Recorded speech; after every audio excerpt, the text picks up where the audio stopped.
everyone, welcome back to Quaternity Live. As you all know by now, I'm Priyanka and I'm joined by the ever wonderful, ever brilliant Chico and Shreyas to commentate one of the most exciting matches we've seen in a very long time. Hey guys, how's it going? Hey, Pri, so good to be here with you. Yeah, Thank you thank Did you you for for enjoy all the invitation. compliments I showered? makes it more pleasant. Yeah, that's for sure. Yeah, because like when we were talking amongst ourselves today about the fact that you guys were commentating, y'all still are such legends, whether you continue to earn that title or not. And everyone's so excited about the fact that Chico and Trace, who are so good at the game, are commentating this. So I'm just saying the pressure's on. It's amazing that we give people the opportunity to practice generosity, but appreciate that. But how are you guys feeling? I mean, I know here it's all very exciting, but y'all are a little further away. How's it been sort of tapping into the European Championship from where you are and following along on Instagram, as I know you've been doing very kindly, Chico? It's been amazing. Like, I mean, I'm jealous, but I think with a positive, I'm trying to put a positive component in it because it's very nice to see like this organization and like how the game is building and like it's a beautiful place as far as I can see from the photos and the media, which does not help. So. No, but it's amazing that you guys are there. I'm so happy, and I'm really one that maybe we can do it in South America like soon, and or like on a global scale. Yeah. You gotta have 5 countries with the league club set up, dude, for that. I mean, I think that's one of the more exciting things, right? That this is one of the first quaternity clubs, international official tournament, and for it to be the European Championship, I think that's awesome. There's all of these dynamics at play here with the teams and the individual, and I don't know, and the fact that everybody managed to get together in person, also amazing. That's Definitely very cool. And Yeah, it's definitely, all of those things are absolutely on point, and it's very much how we felt here too. And for what it's worth, Chico, we've still very much felt your presence this entire time, even though you haven't been here in person. So we're missing you as much as you're missing us. But I hope. Sorry, go on. No. Yeah, let's go for the game, right? Yeah, let's go for the game. Let's focus. For our audience members, as much as Chico, Trace, and I are enjoying our little reunion, we have the most exciting final. As you are now finding out, we have Germany, England, Italy, and Spain playing this final. Chico, Shreyas, Spain is playing white, and that's Jorge and Luis. England is playing red, that's Javier. Renato is for Italy, and he's playing black, and Josef is for Germany, and he's playing green. So that's who we have on the board, and that's who you're watching. Before we get into the game, Chico, do you want to, or I can too, just spend 30 seconds talking about the format of this tournament, given it's pretty new? Yeah, that would be amazing. I mean, actually, I think I would say that one of the most exciting things about this is like these 2 dimensions, because you have like individual, but you have like the team competition, which is so fun. And so I think it's, well, Priyanka will be able to say better to us, how is the feeling there? I mean, in these 2 dimensions, how's people, is there more like a team kind of mentality or like but that's very exciting. That's very new. That's fun.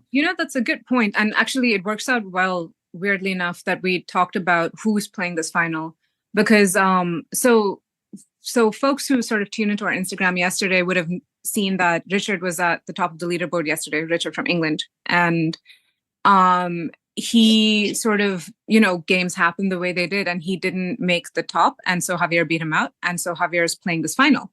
But what's really interesting about it is we were chatting with Richard later, and obviously, spirit of competition, he was bummed out that he didn't make it. But his point was, he said, no, I wanted Javier to get those 5 points because I'm playing for the team. And I think that's incredibly generous on his part, but also is such a testament to how unique this has been for what you guys were saying in terms of a tournament, and having both of those aspects where, people were really playing their best to try to get into this final. I mean, and the emotions were high, the energy was high, the adrenaline was high, But then when it came down to it, everyone was looking at, can I get my team on top? Because I want to take that trophy home. And so I think that really interesting balance between, I want my country to win, I want my club to win, but I also want to get the shot at, winning this final game and therefore being the individual winner was really interesting and has been really interesting to see play out. I mean, and this might be a bit of a extreme take, but I think that when you're playing a team tournament, the team goal has to be first always. And this is the team tournament, sort of like in football, the MVP or whatever, the player of the series that's not the most important thing. The team that wins the tournament is the most important thing. Totally. And the same is true even in the chess Olympiad, which is similar to this, right? If you see how the players treat it, the team goal matters more than the individual goal, even though the individual goal exists, and assuming you hit the team goal, that matters. So, I think Richard's definitely thinking about it similarly to how other sports people think about it. Absolutely. And I think Richard, in that sense, is very much an example and is very much represents what the spirit of this tournament and this championship has been. And I think the fact that Richard has that attitude is what makes this a championship at all, because I think that level of sportsmanship is sort of required for this caliber of player and tournament. So 100% with you. Totally. So just to clarify then, so we have 5 boards happening. We had 4 rounds, right? And the idea was we have, if I'm not mistaken, 4 players. We have 5 countries. Each country 4 players each. Yes. So all the players play all the 4 rounds, and at the end of the 4 rounds, the country who had more points win the country tournament. Is that right? Yes. The big prize, as far as I'm understanding. Right. And so then you had, go for it. No, I was just gonna say that the 5 countries are the UK, France, Germany, Italy, and Spain, right? And they had qualifiers, I think, over the last 3 months or so, in order to pick the best players from each of these countries to form this team. And I think there were slightly different variations in the qualifiers because it's up to each club how they sort of structure their setup in order to field a team for the final, and then they've set up the final. And so in the final, I guess it is the UK, Germany, Spain, and Italy who's made it to the final, right? Yeah, makes sense. Absolutely. And inside that structure, you had the individual players, right? Which is and that's a good question. Pri, you were supposed to let us know live, so we can save it for the viewers. So we have these 4 players, which were the most ranked from each country. It was the most ranked, the highest ranked player from each country playing this last game, to determine who is the individual champion, in that sense. But the idea is, because of the way it ended up in points, Richard still can make more points than all of the players in that game, right? Because he's in another board and he has that possibility. Is that a possibility, or just the players who are playing this specifically game can take the trophy home?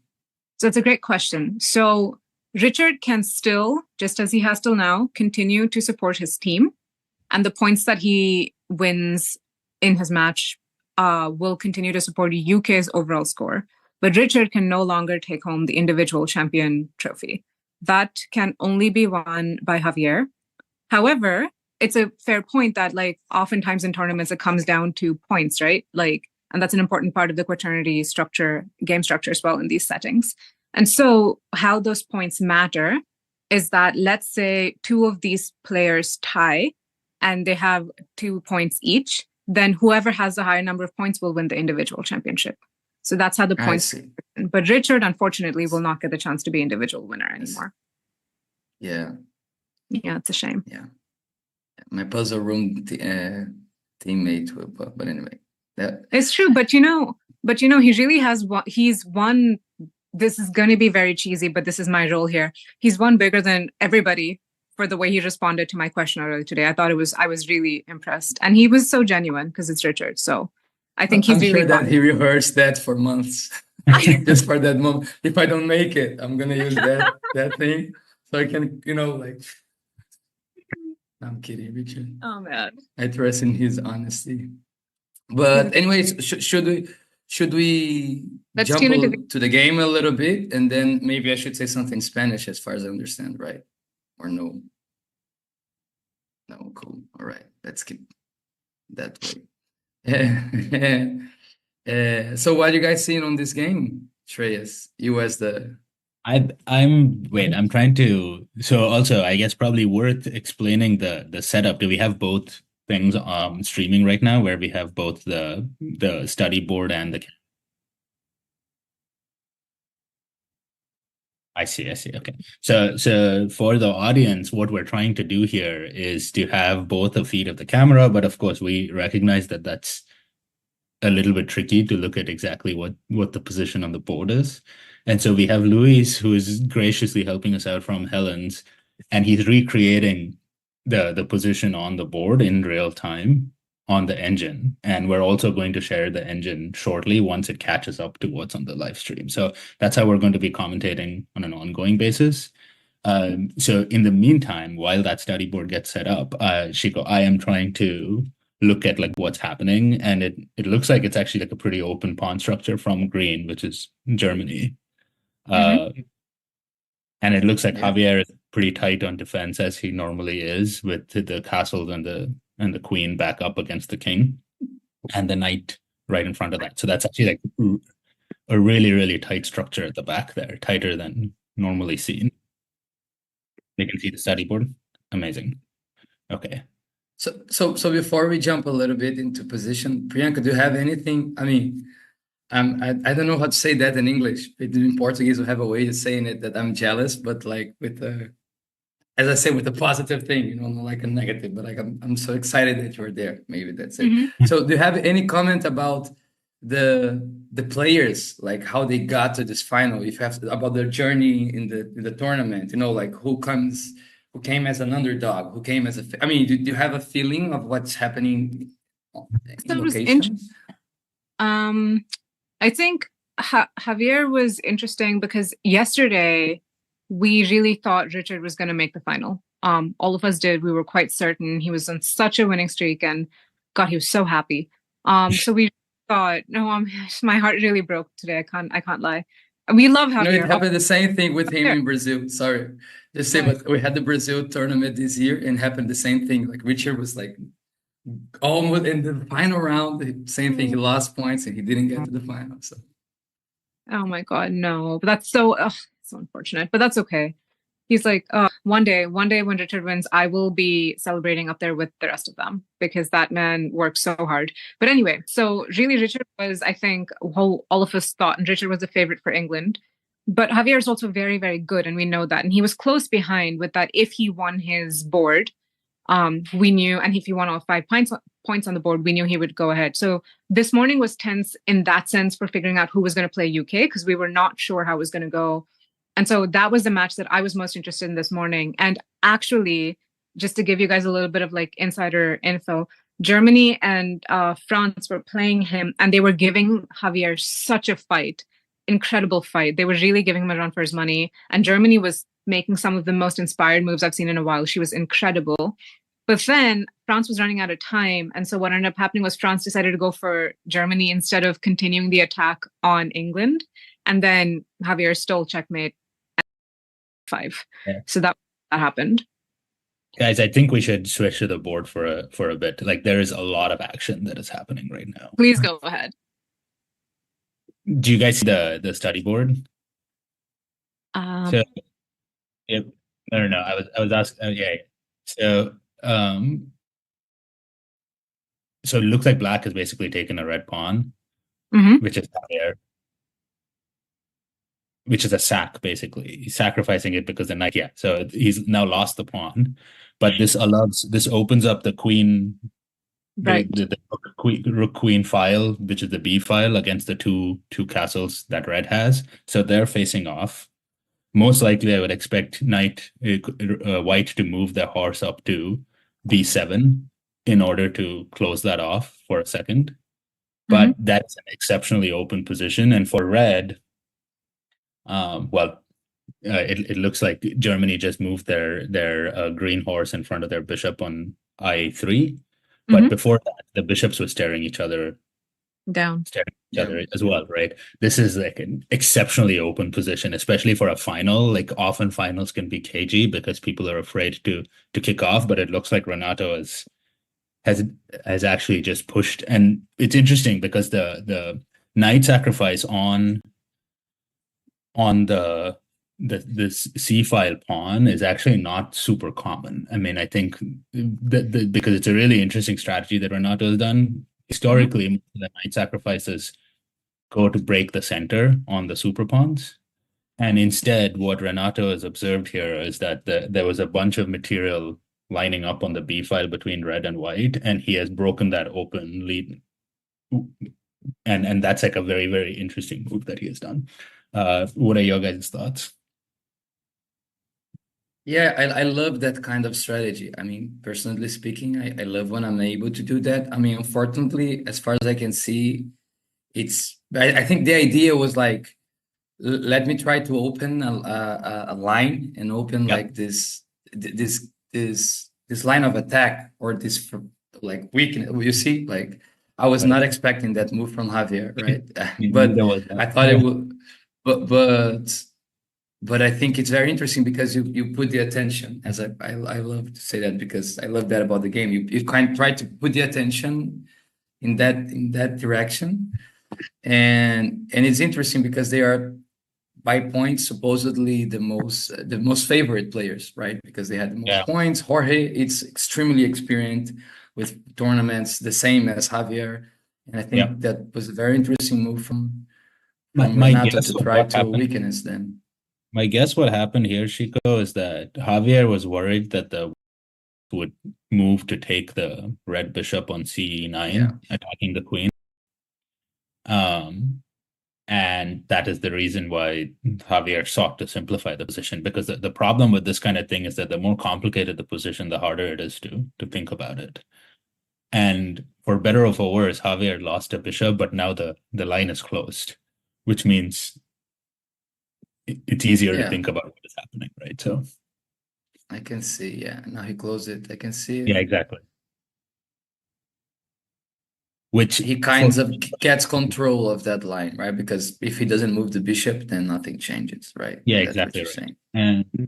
And for Renato, I think this is actually a bad outcome because yes, Javier lost a bishop and a pawn for Renato's horse, and white lost a horse as well. But it injected some momentum, but Javier has managed to close that off. So now the next action will come from somewhere else. And so like that's, if I were him, I would have hoped for more from the sacrifice. Yeah, I see. Well, you know what? But sorry, Bri, you go. I was just saying, I think he did hope for more from that sacrifice, just given how he's been playing this tournament. Because I think the other thing is that, as you said, because Javier is such a well-known player, they're aware of how he usually sort of, what his vibe is and what he does and how he tends to sort of think about his strategy. And so it's interesting. I do think people are trying to sort of get him to open up more, because he was at a very interesting point in one of the earlier games where he was quite well protected despite being not in a very strong position, which is a very specific place to be. Like very only experienced players can actually be there. The rest of us you can sort of see it coming. He's one of the few people who can actually get out of the position he was in. So I suspect that that's what he might have been trying to do also. I'm just in agreement. Yeah, and I think there's a dimension of team as well, right? Because as you said, there's like the team competition happening. And as Javier represents UK, which is like at the peak of the table, right? I think from Spain perspective, which is close by, I don't think people had the information about points, right? It would be interesting to share. But then I think Javier has a target, not just for being the leader player on the board with the most points, but because of his team has the most points, right? So people doesn't want it to Mhm. I don't know. That would be my line of thinking, at least. It would. And what's really interesting about it, if I remember correctly, Spain is right after. So But isn't it like almost a 9 point gap? I think it's like 25 to 16 or something like that. 17, 17. 17? but, Okay. but there are 3 other games going on right now. Totally. And So 15 points is a big swing still if Spain wins all 3. Yeah, right on. yeah, so Or at so least 2. Like 10 points is what, like 8 points or something. mhm. Yeah. The, see, I think Green has Germany has a very big chance to put a lot of pressure here. If Yeah. they line up the queen behind the bishop, Mhm. behind the dark square bishop, like that, the knight is going to be really hard for Javier to defend, and he'd have to Yeah, move for it me, up. it's interesting because like at the beginning of the game, they closed the pawn structure, right? White and green. Yeah, And it looked like maybe it was a good thing at that moment because then yeah, you kind of take care. But for me, I don't know if I would be happy with that decision now, right? Because it makes it not much effective against white. And I do think that Renato did a nice move because even though there's nothing much happening, but you see that there's some tension building up between white and green, white and red since the beginning of the game. yep. So I guess it's like something that can easily it's just what to say like a move for someone else, and then that line and that thing because that bishop like Javier doesn't have bishops like they're active at the moment because one is being used to protect that line and the other one he traded. So the point is, as you said, like green is not taking much advantage of that diagonal Yeah. openness, right? Green is interesting. Yeah, because the pawn structure is super open against the diagonal, but as you said, Renato's move has neutralized Red's ability to attack on the diagonal, but also White has lost both the horses. So White's ability to attack Green, given the close pawn structure, is also very bad. So I would imagine that Green, like earlier in the game, Green actually looked like they had a very open pawn structure, which looked aggressive and dangerous.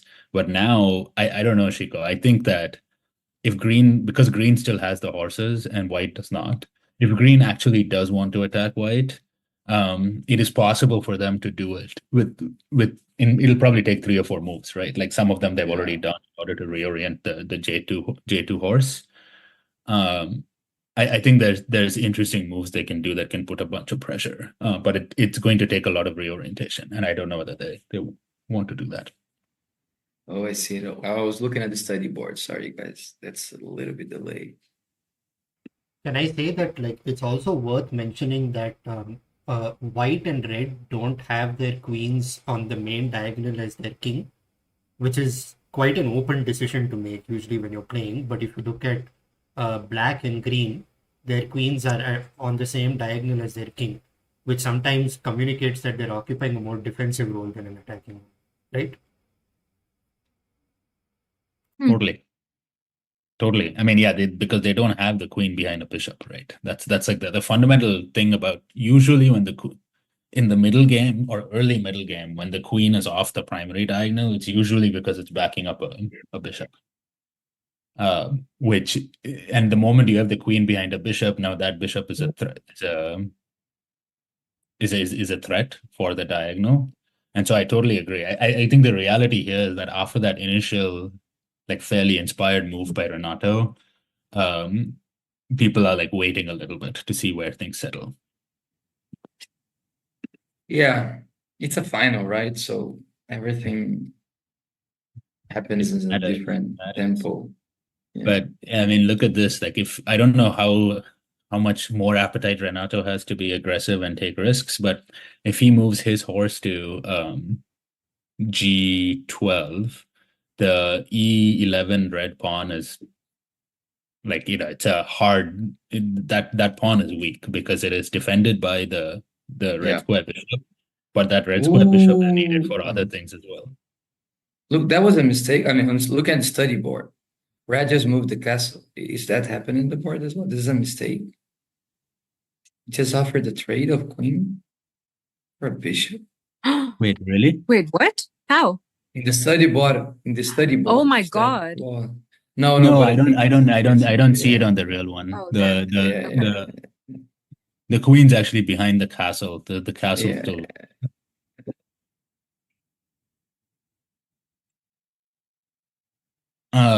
The Madhu, the queen and the castle need to be on A10 and B9, the white squares. It's on the dark square for red right now. In the study board. Yeah, okay. So it's getting corrected.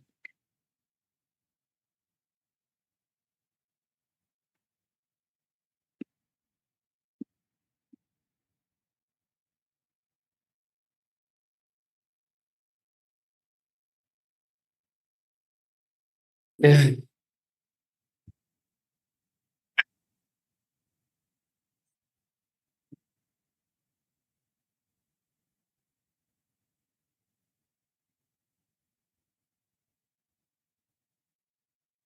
Yeah, it's interesting. Like it's a matter. I was thinking before jumping in today. It's a matter about like mental resilience and resistance, right? Because it's the fourth game, I guess, in 2 days, if I'm not Yep. mistaken, right? So it's very different. I remember when I used to play water polo when I was like a teenager. You have these tournaments when you have like a bunch of games, like 2 or 3 days. Mhm. It's completely different because you get to the last one, like mentally and physically exhausted, right? Yeah. So enters this factor. But it's different Really if you just play like one at right. a time. I think so. I don't, as you guys know, this is my first tournament, so I've been exposed to tournament play for the first time. For first live tournament, right? Or have you not even done the virtuals before? None. This is my first altogether. Wow, that's wild. Did not know that. Huh. Yeah, and what's really interesting about it is that number one, all of this therefore just is how tournaments are to me. So it's really interesting to hear some of your feedback on, oh, this is different and this is different and this works differently. But more importantly, the reason I brought that up is because the very first match of the tournament and the very first game that Javier played was against Michael and I think it was Renato. And I'm trying to remember who it was. It was four big hitters. It'll come to me. But the reason I bring that up is because it was really that game went on for 2.5 hours. And I think the first checkmate happened maybe an hour and 45 minutes in or something like that. It was really long. And that was what I was thinking was I was like, this is such insane mental stamina to develop to be able to keep that going.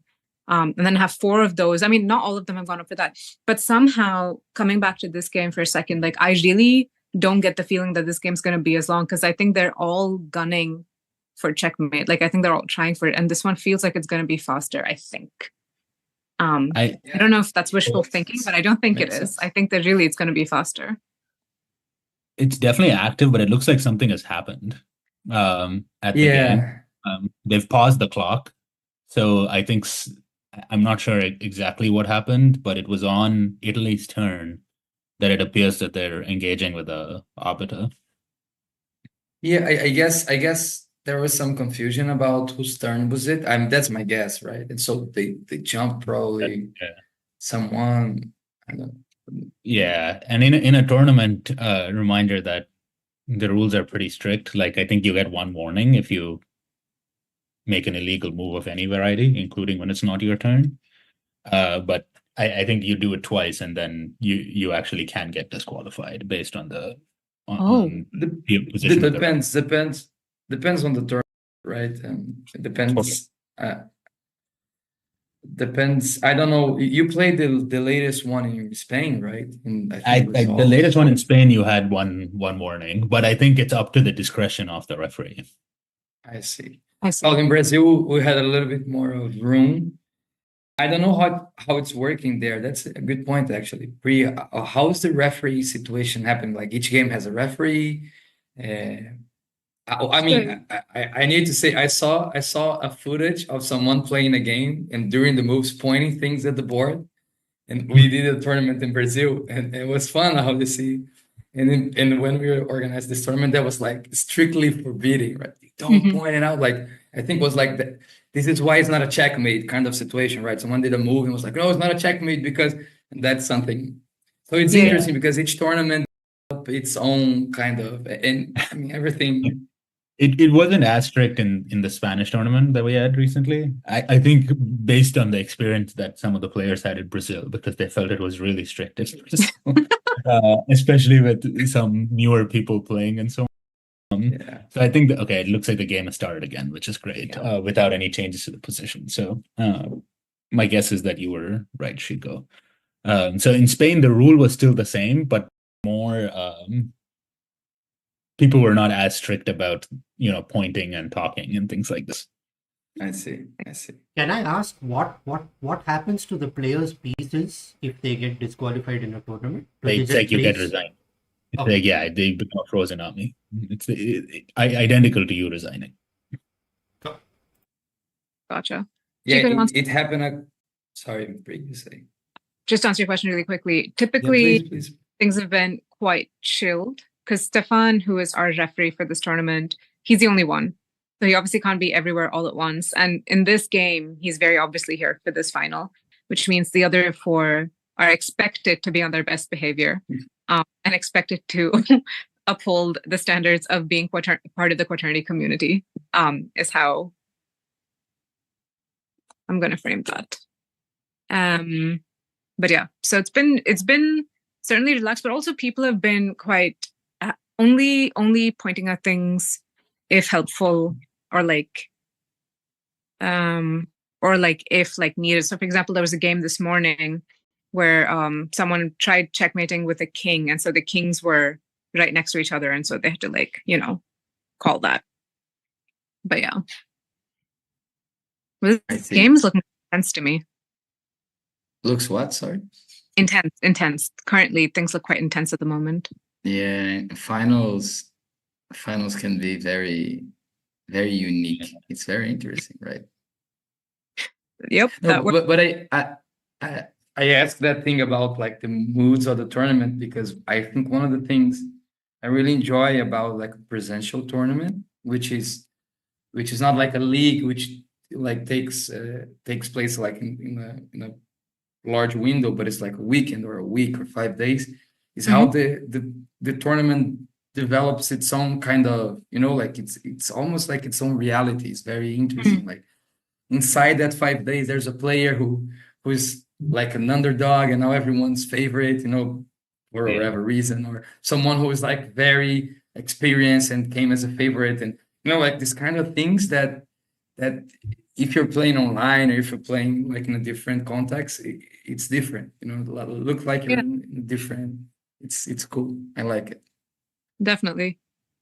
I mean, it's like even in this, if you were to look at the draw or the teams at the beginning of the tournament, I mean, Philip, who won the last tournament, has not had a good run. Michael, who's like at least a 2-time champion, has not made it to the final. I think points. Philip had maybe even 0. There are some very, very big players who haven't done as well in this tournament, possibly because of the team dynamic and the way in which like teams can be more risky, right?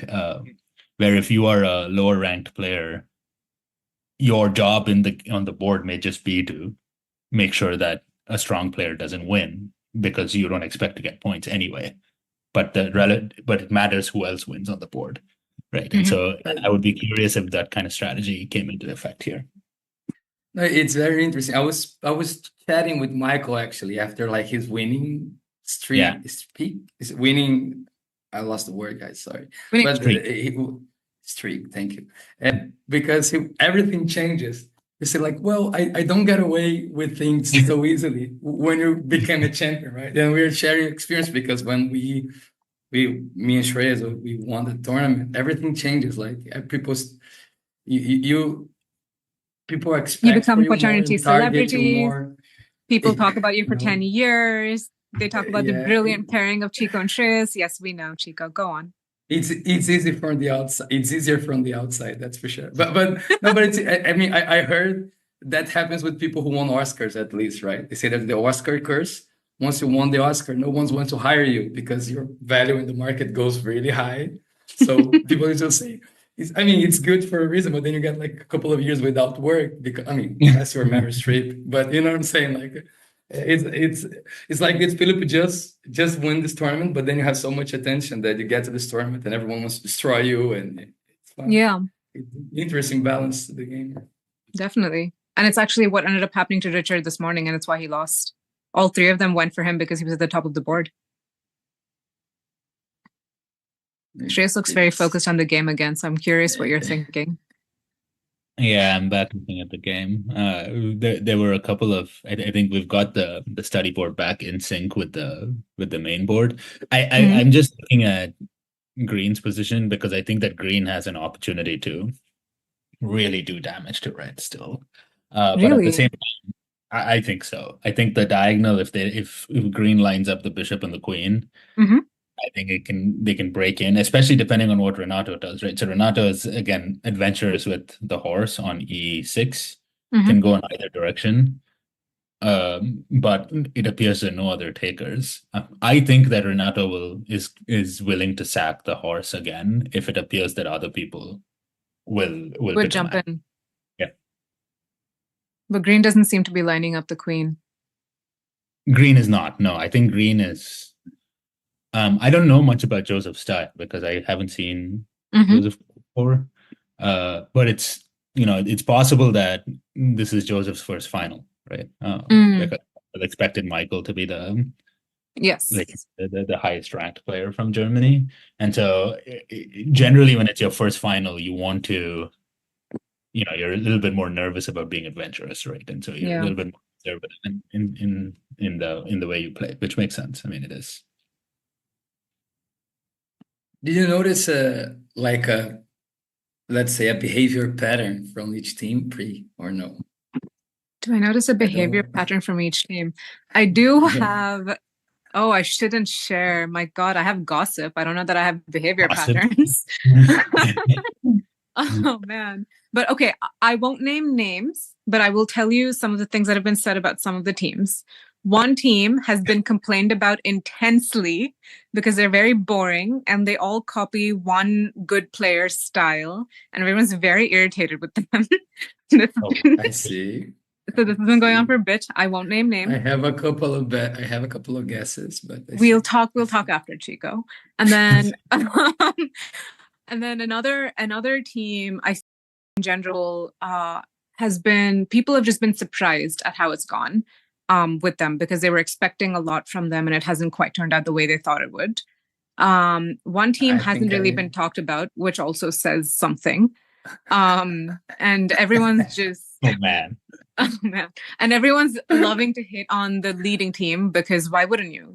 Like they're in the lead, and so you kind of love to hate that. Yeah. But the leading team has had a spectacular tournament so far, so it's not. They really have. They really have. Yeah. But yeah, so that's the gossip I'll give you, and who's whom. I see. Is yours to figure out on your own time. I'm not. Yeah.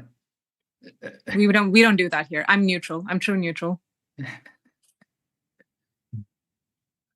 Prepare for some rather spicy comment sections on our next 3 Instagram posts, I guess.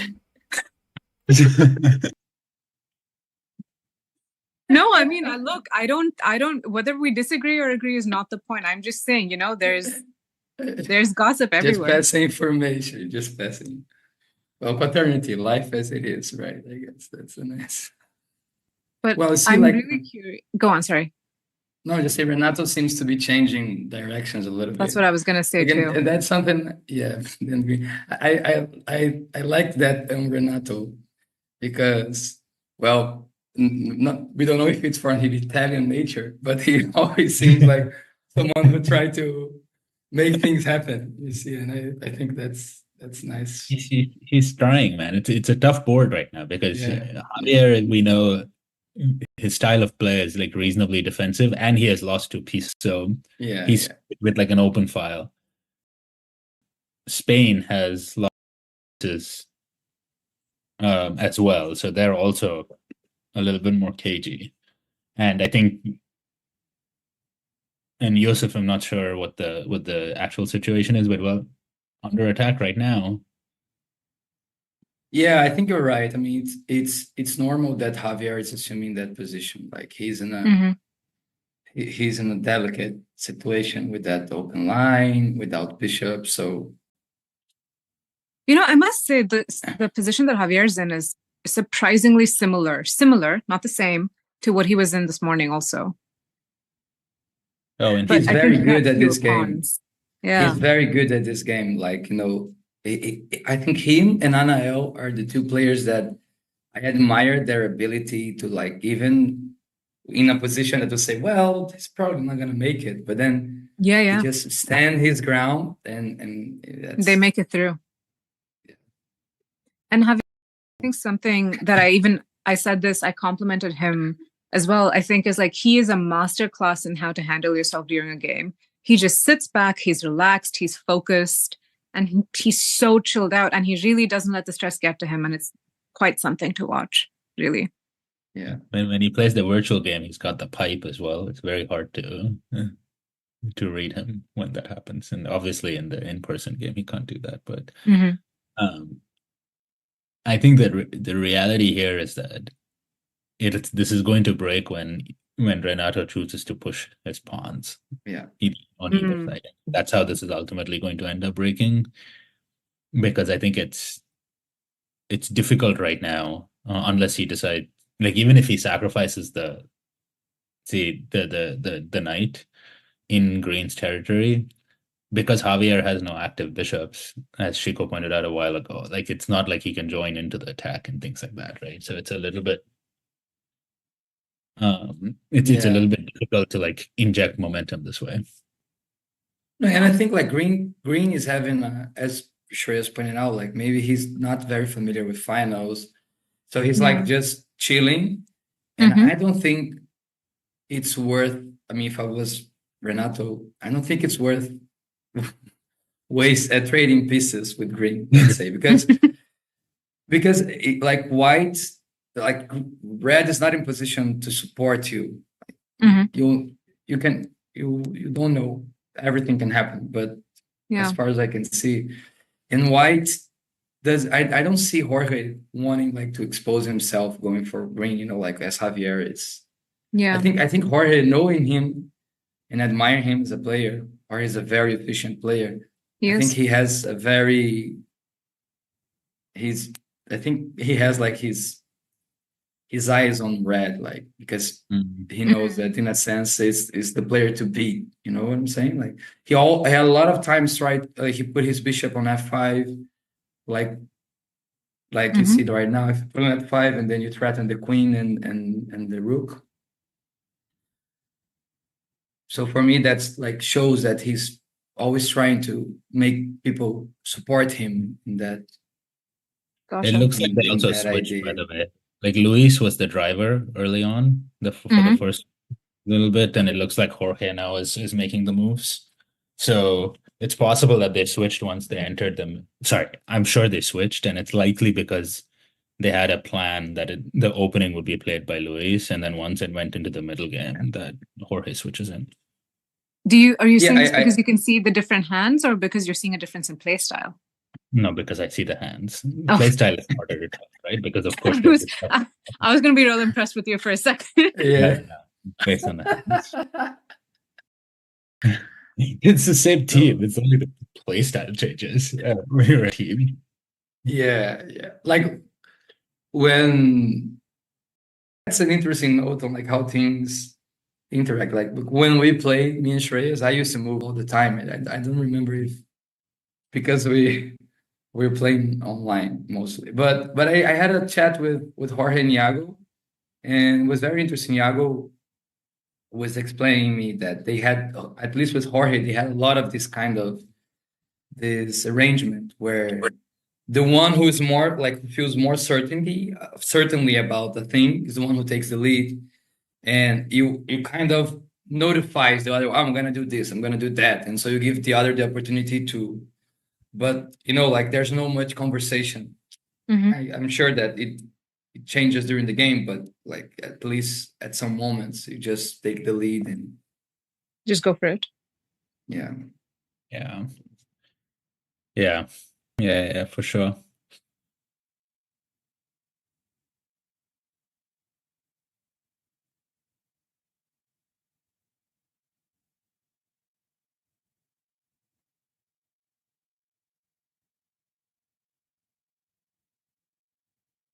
Can do.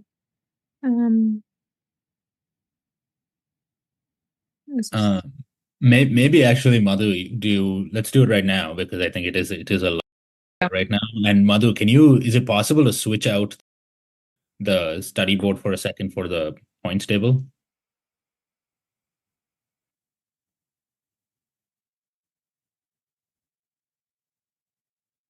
Okay, that's totally fine. Just let us know when it's up, and then we can talk through that. But in the meantime, it's up. So Priyanka, do you want to just talk through the structure of the tournament? Yeah, sure. So basically, the way this works with the points is that it's a team, as we were talking about before. It's a team combined and individual competition combined. So every player has been up until this point playing both for themselves and for their teams, to put their team at the top of the board, or the top of the points board, that is.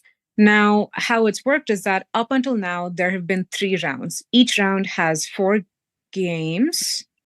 Yeah, no, it has 5. No, it's 5. 5 games. Boards.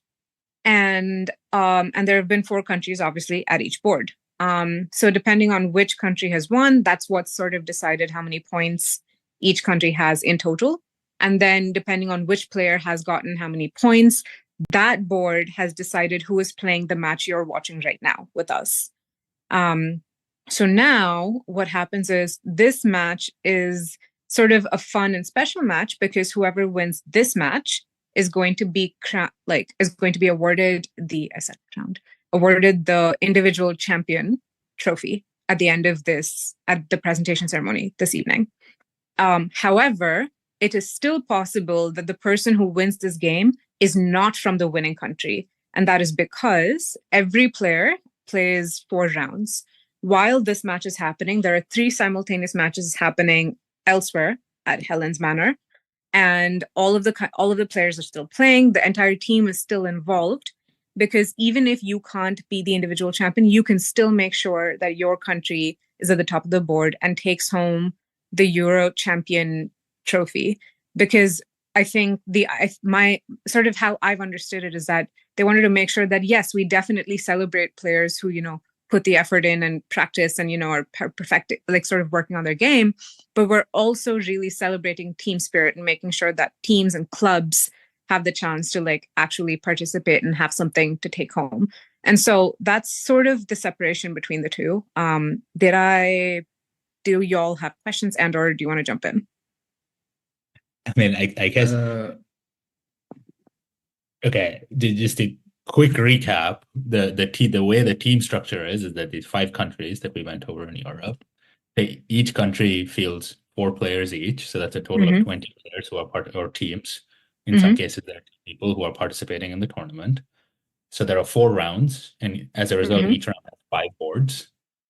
And so there are always 5 boards at play in each round, right? So yes. And right now we are in round 4.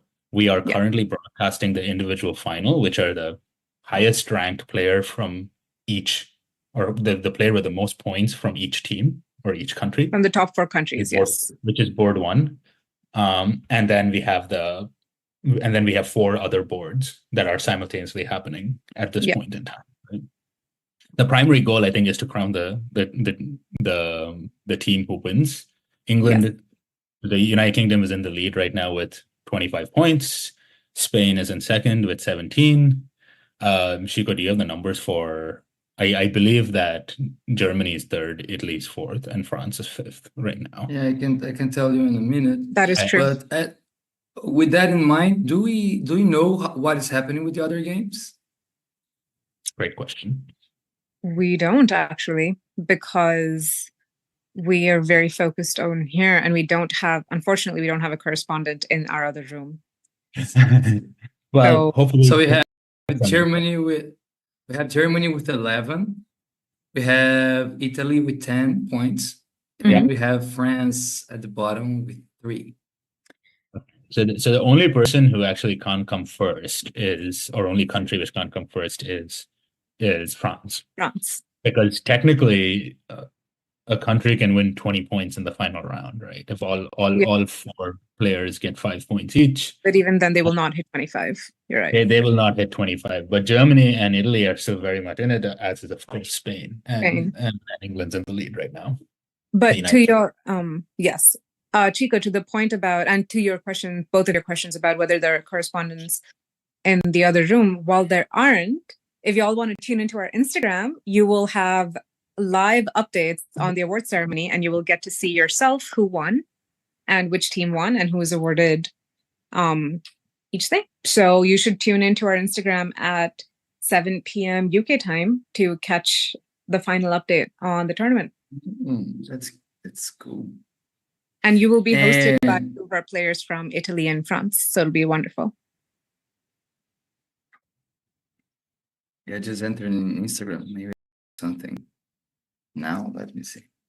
But I was just, while we're recapping that, I was just taking a look at the board. Oh, wow. I think we didn't have big move, guys. Yeah, that's what I would say. I would come to that. So white probably trade, right? Took the red rook. Wow. And that's interesting because you see, like, because of the number of points, I think if Jorge and Luis made the first checkmate on Javier, I think they won the tournament, like the individual tournament, right? And the position the board was very favorable to them because they are in the best position to complete a checkmate, right? Because they play right before, you see. So you see like how they're being very aggressive now towards red.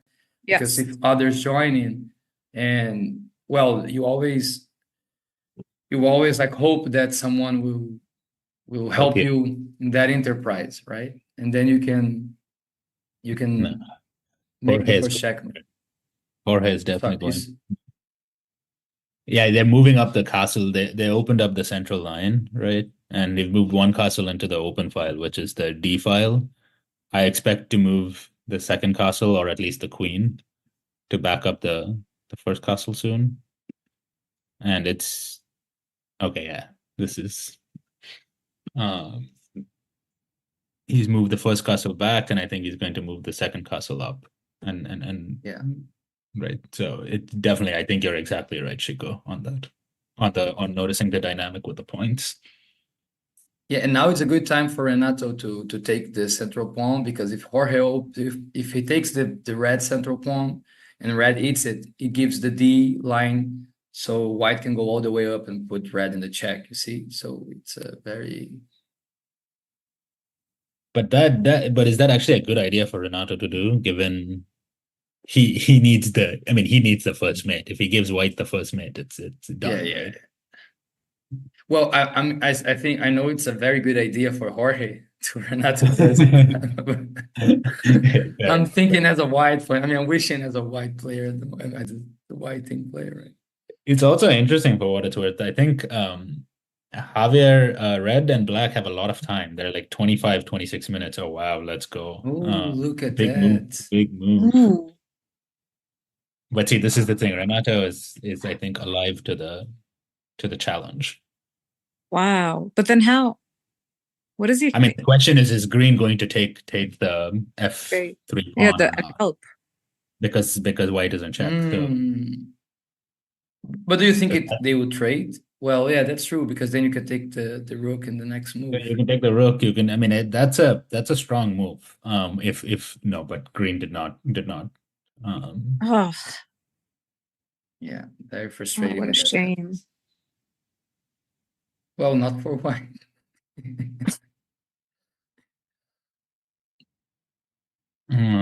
Interesting. Well, but it is a bit of a bummer sometimes when these alliances aren't accepted. Yeah. I have to say. Yeah. It's very frustrating. That's true. You gotta, I mean, something But to. I think that's a very important ability in a quaternity player, is to learn how to read that. Like, Yeah. is that person's gonna back me up? I think that makes like a huge difference in the playing. Yeah. Totally. Like the I think social kind of it was interesting, right? understanding. Yeah, that element of, like, as you said, Chico, reading the other players is very important. So, like, Kashfi and I were played in this recent tournament in Spain and didn't do that well, right? Though I would say from a logical standpoint, we made pretty decent moves. Like, we didn't make that many mistakes through the entire tournament. But I think the mistake we made was we could not read effectively which player was going to be the first to lose. And so Mm. we were never in sufficient position to take advantage because we were always targeting the person who other people were not targeting. I And see. it happened like every game, right? And eventually I was like, okay, something's going on here because, yeah, like if you're always in the wrong place, there's some issue, right, with how you're Yeah. making the decision. And so it was quite interesting because logically we made good moves, but I think we just did not do a good job of like judging the momentum shifts. Yeah. Speaking of reads, what are all of your read on the fact that green is the only player with all their major pieces still intact? I think the reason that's the case is because Joseph is a little cagey right now. Yeah. I think when people decide to attack green, it'll go fast. Is my guess. Why do you Yeah. think no one's going for him yet when he's obviously sort of playing defense? Because I think my guess is that they believe that taking either white or red out is going to, if it's white and red view each other as the strongest players. And so they're both interested in taking each other out because they believe they will have an advantage afterwards. And I think that black is similarly, like, I mean, also focusing on taking out one of the stronger players. I also think the reality is that Javier's position is the weakest, right? And has been for a while.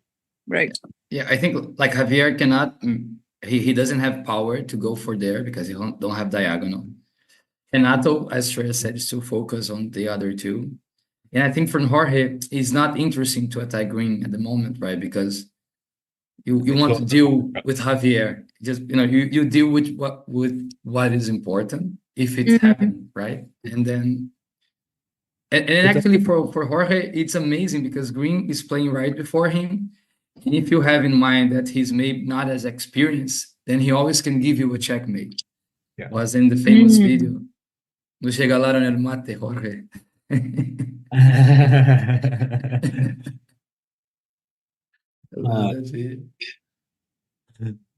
It's also very difficult Sorry. to hit white for white to attack green because of the way the pawn structure is closed and not having horses. It's just going to take so many moves to effectively attack it. But you know what? Like this thing, I would like to circle back to do like Renato's sacrifices all the way at the beginning of the match. And for me, that was like a game changer of the game, right? Because at the beginning, everyone was studying themselves. I felt some pressure on white, like green pawns.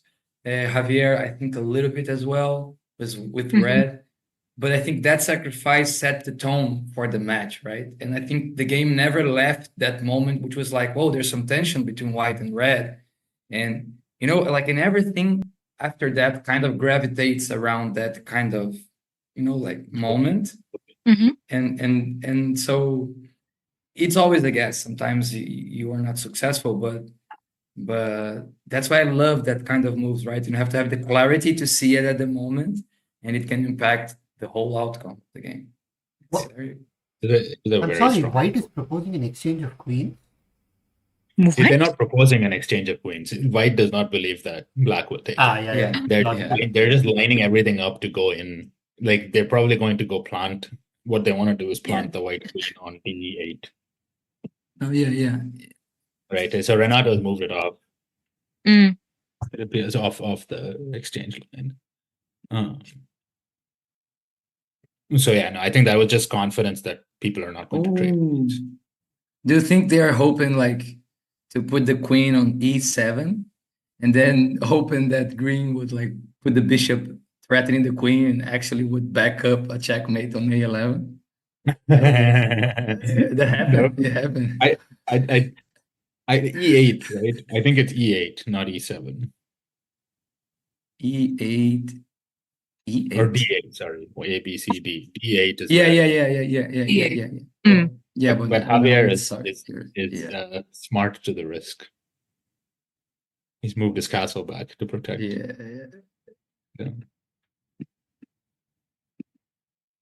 It's Hey. still possible.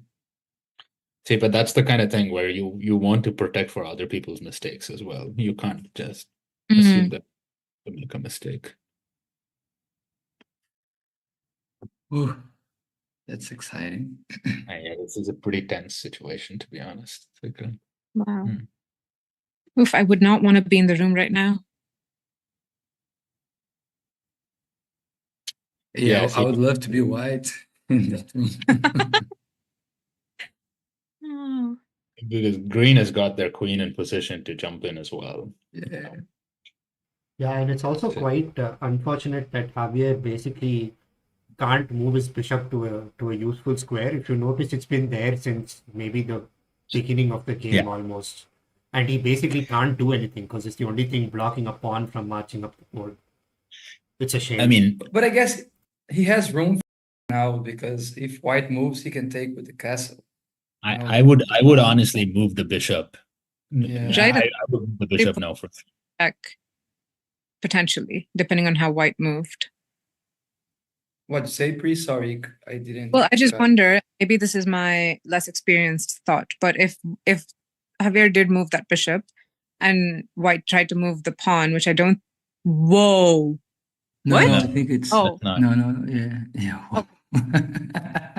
Sorry, my point became very. Yeah.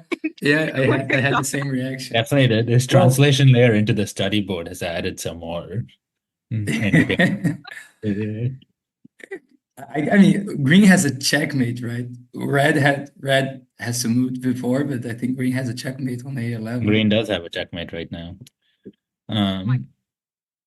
But yeah, I believe it's white's move right now. Yeah.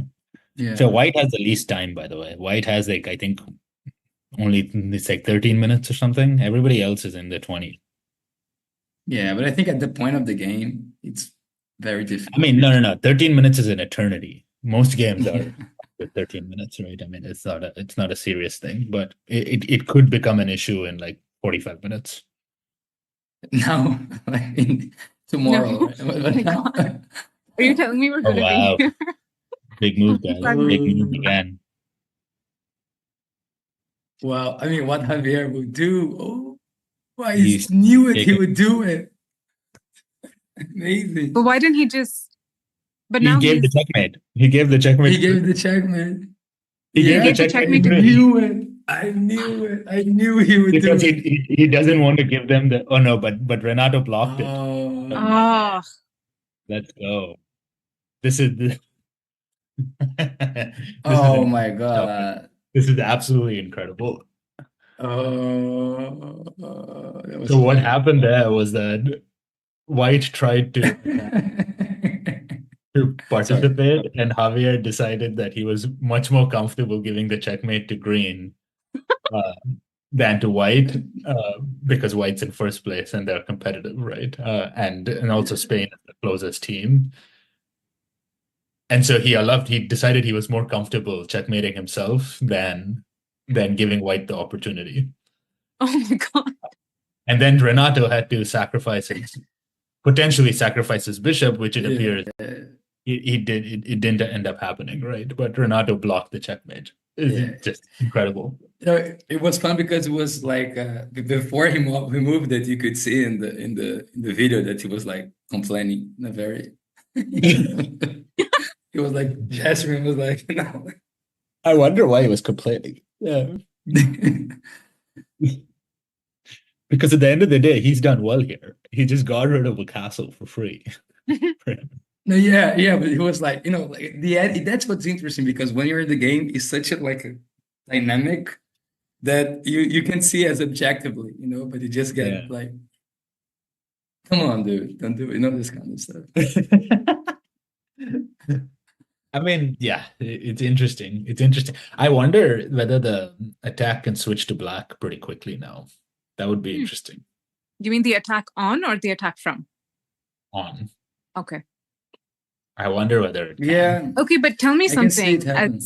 I'm actually curious because y'all were talking before, and I understand the point you were making about how because white and red were viewed as bigger threats, that was who you sort of take care of first in terms of a problem. But now, after everything, you can see that green has the most. Why wouldn't you just take them out? Because Well, maybe it's not the most. Yeah, you have to If play I- the if- player well, right? It's not that all players are equal. I mean, that is the reality. Thank you. That was very elegant. That was a very elegant way to say it, right? I will not be able to be as elegant as you. So thank you for. I mean, I think the thing is that I guess the way I would put it is that if I was on the board, you know that in Quaternity, even if you have more pieces and it's down to 3 people, if the other 2 gang up effectively against you, it does not matter that you have a lot of pieces. You will just lose because the 2 times more powerful and the more pieces. So the question is, assuming you get the checkmate, or even if you don't, what is the configuration that you think is most likely for you to get points and win? Understood. And that includes both the position, but also the person who is controlling it, right? Because the person is going to determine both how they operate, but also how other people operate based on what's true about their play. So, understood. Yeah, and I guess like Javier is in no position to attack green. And if I was white, I mean, green is clearly showing that he's looking at Javier. Sorry, has his intention towards Javier. And I would be expecting green to I wouldn't checkmate.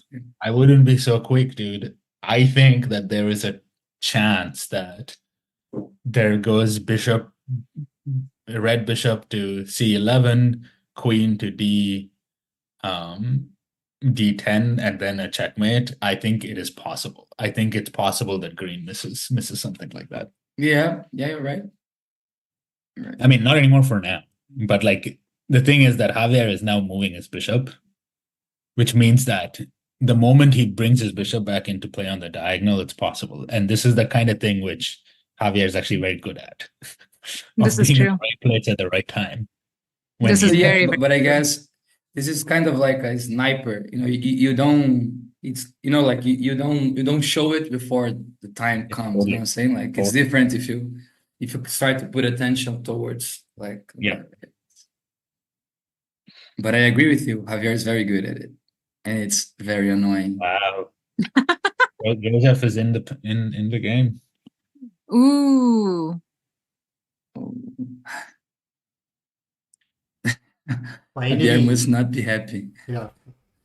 But I think this is like the first committal move Green has made basically all game after dancing around at home for the last hour or so.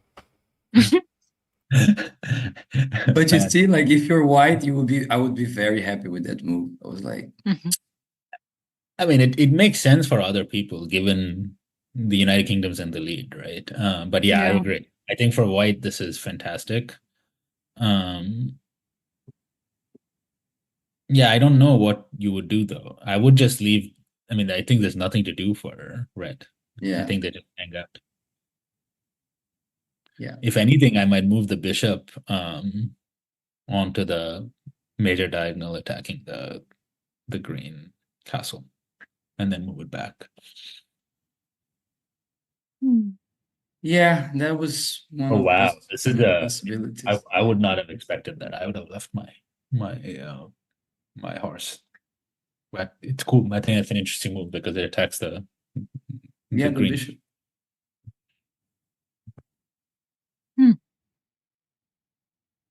And now Renato has an interesting part on that tale, right? Like because he's kind of watching from the sides and What he will do? I mean, I think that if I were green, I would just attack white. That's who I would attack. Yeah, makes Because sense from yeah, a position perspective as well. because yeah, you've got the two horses there. It's a significant advantage. You know that red is going to come in because of the history in the game, and you know that black also has like the free highway into white, Yeah, right? yeah. And but Look at that. but the issue is, I think that white. This is a aggressive move. Very aggressive move. I would love to see their faces at the moment. I also have quite an interesting theory about why Javier wasn't too worried about the checkmate. So, if you look at the individual standings, uh, Joseph, who's green, is 5 points behind Javier. And so that's an interesting wrinkle because he's like, I think Javier might have had this thought that he doesn't mind because green getting a checkmate would take points away from the other players, which means his lead remains solid in the individual championship. But if Yeah, Javier gets makes sense. checkmated, he can't win, irrespective. I know, but if he gives the Oh. checkmate to white, white goes ahead of That's him, exactly right. So like First checkmate, that's 2 the points.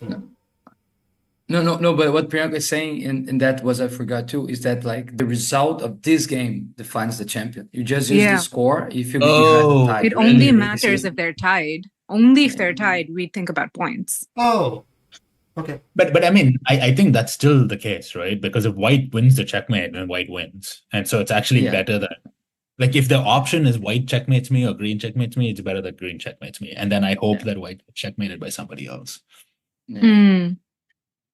But it brings me to like an interesting situation we had in one of the tournaments, presential here in Brazil, which was like a player made the first checkmate, and he was in the position where he could. So we have two players on the board. Michael was the tournament. Michael was the champion, because if Michael did the other two checkmates, then he would win the tournament, right? But if not, the player who made the first checkmate would have won. Yes.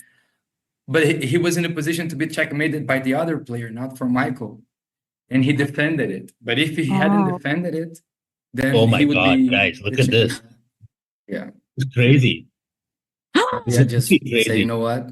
Yeah. The disrespect. But no, why did he do real. that? He's just gonna drop the queen now. Yeah, it's just No, I hanging. think- I don't know what. I mean, No, I think it's the because if queen. white if white takes it, then the green queen take. You know what I'm saying? Like he's maybe hoping that this three army dynamic would. I really want to know what Javier's thinking right now. I mean, I think the multiple, what Shiko is saying, like the green queen or being at the same time. But dude, if I was white, I would put red in check right now. Yeah, but if green don't take the queen, green's not going to take the queen. I mean, but now white can take the queen now. It's a free queen. Yeah, it's a free queen. But would you take the queen or would you put red in check? Isn't it? No. Now I would take the queen. Okay. Yeah, because if you put in check, you lose the queen, right? Because the queen, the red queen takes. Oh, correct. You're right. Or the knight. Sorry. No. If you put the black knight would take it. That's the problem. But okay, the problem with like taking the queen is that you lose your queen to Renato. Yeah. Now I see. It's tricky. Good move from Javier. It worked out. It paid. Man. But anyway, just to say, like, to conclude that thought in Brazil, if the player would let himself be checkmated, he would have won the tournament. But he didn't, so Michael ended up getting the two checkmates, and he was yeah. But they didn't see at the moment, right? But I was the referee. I was seeing like, whoa, you just don't defend yourself from that checkmate. Yeah. Was Kashpi actually the one threatening the checkmate, and then it would have been interesting of the game, right? It's very interesting. It's not very obvious sometimes. This position is like pretty wild, dude. Yeah. Pretty- You all, Because sorry, you all were talking about, how important reading the game is. I think Mhm. all four players have made like amazing reads over the last like 10-15 minutes. Javier too. Like the amount of trust he has in the other three players to do what he thinks they'll do is super interesting. yeah, Yeah.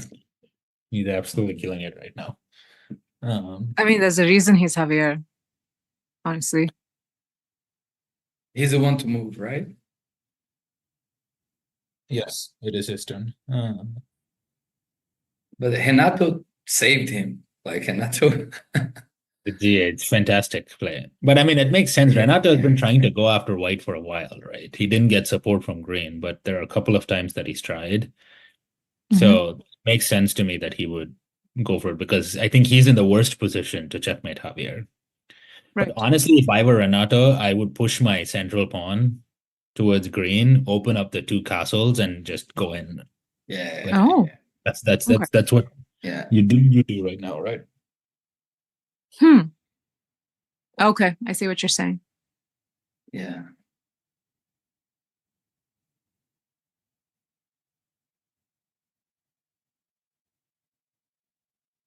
Oh man, this is gonna be tight. I have a stop in 30 minutes, so I hope at least we get to the first checkmate.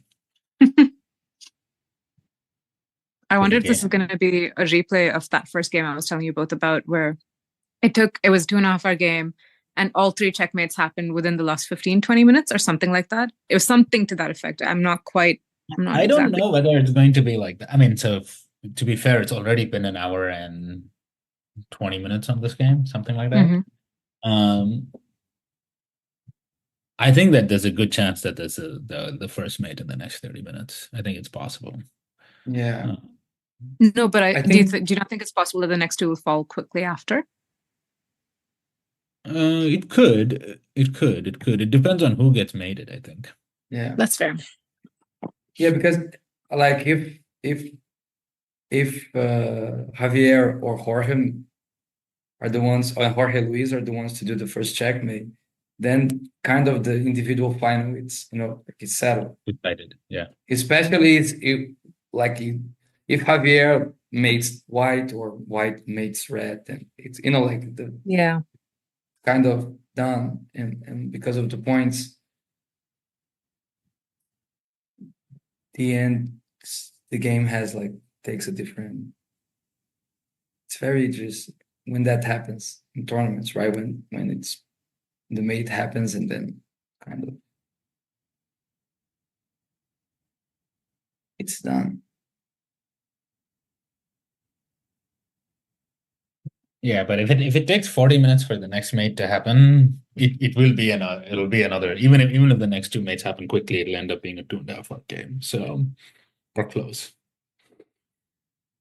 Like I think now would be a good time for green to sacrifice the horse on the H. Yeah, for sure. I think the fact that the two horses, both the Yeah. H and the I, have not been active for basically the entire game is like a missed opportunity. Yeah, because generally Yeah. horses are very active in the early and mid game, no? Like when the bird is more like full of pieces, because a horse only moves a small distance, they're usually very, very active. And to see them hidden away there is a little unusual.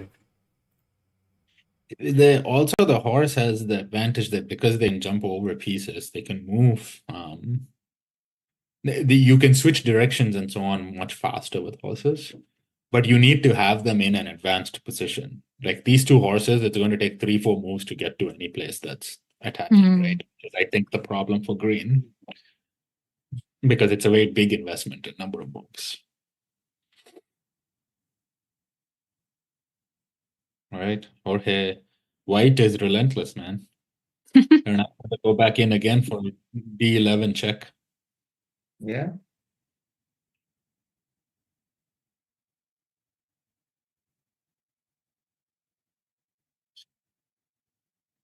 This is why Jorge is so good, man. Just relentless.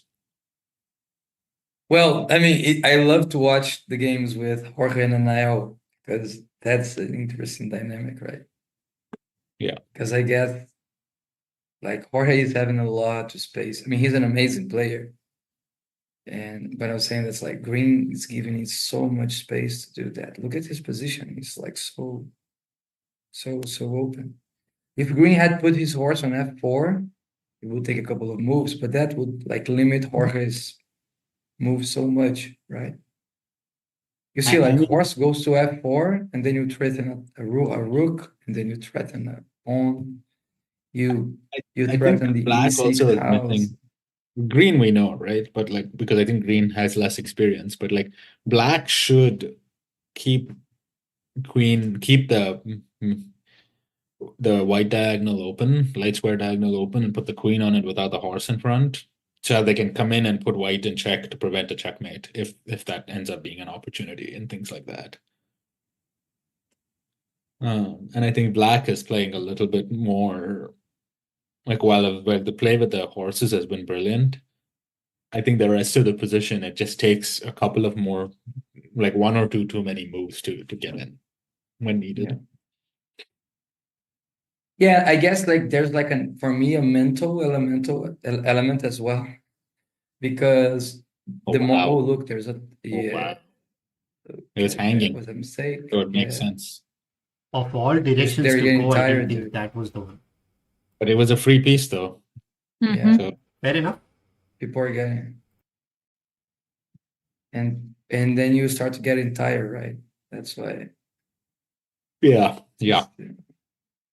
Oh, look Ooh. at that! Love it. Aggressive, absolute, incredible scenes. The thing is, I Vengeance. don't know whether that's actually good for Renato. I think it's better that Javier has because Renato's in the worst position to checkmate, but this is where you get caught up in the game, right? Because you get Yeah, annoyed. it's just like, you know what? I'm saving your. I mean, he literally saved Javier from the checkmate. Guys, Then you repay with doesn't that. It's like, come guys, if green had moved the queen onto I3, wouldn't he have had checkmate on A11 again? On A11, Sorry. I3. Yeah, A11. You mean yeah, you yeah. mean queen Now I3 it and then is. queen there? Yes. Yeah. It would have been, but I don't know whether white would have made the same move, cutting off C12. I would be surprised if they did. But but you see, and that's for me the game is so interesting because Renato saved Javier from the mate, right? And Renato was like kind of giving a hand to Javier for a long time. And when he takes like your free piece like this, you just say like, "Come on, dude," Yeah. like you know what, just Yeah, I think that was oh my God. ooh, look at that. Yes, major liquidation happening. This was not, I don't think this was good for either red or black. Yeah, Both of them lose from this. And There you go. probably, I think the winner from this is going to be white. White, not green. I don't think white is going to allow green to well, let's see. get a mate here, right? Like I think white is obviously white sees that green has a checkmate right now. But white can block it if Well, it's white can just move needed. the castle away, right? That's why there's a checkmate right now. Yeah. That's true.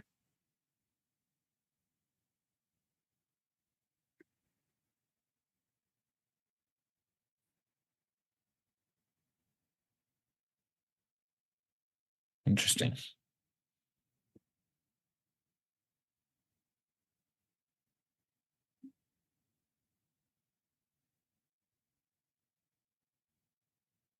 But I was saying before, like about black doesn't attacking white because when black tried it, green did not jumping, didn't help, and Javier wasn't in position. So for me, I always fascinated about like your brain pattern. So I'm almost subconsciously, you know what I'm saying? Like You own Oh, wow. Dude, wow. This is actually a really interesting move for me. Because last time, red was willing to give green the checkmate. Are they going to give green the checkmate again?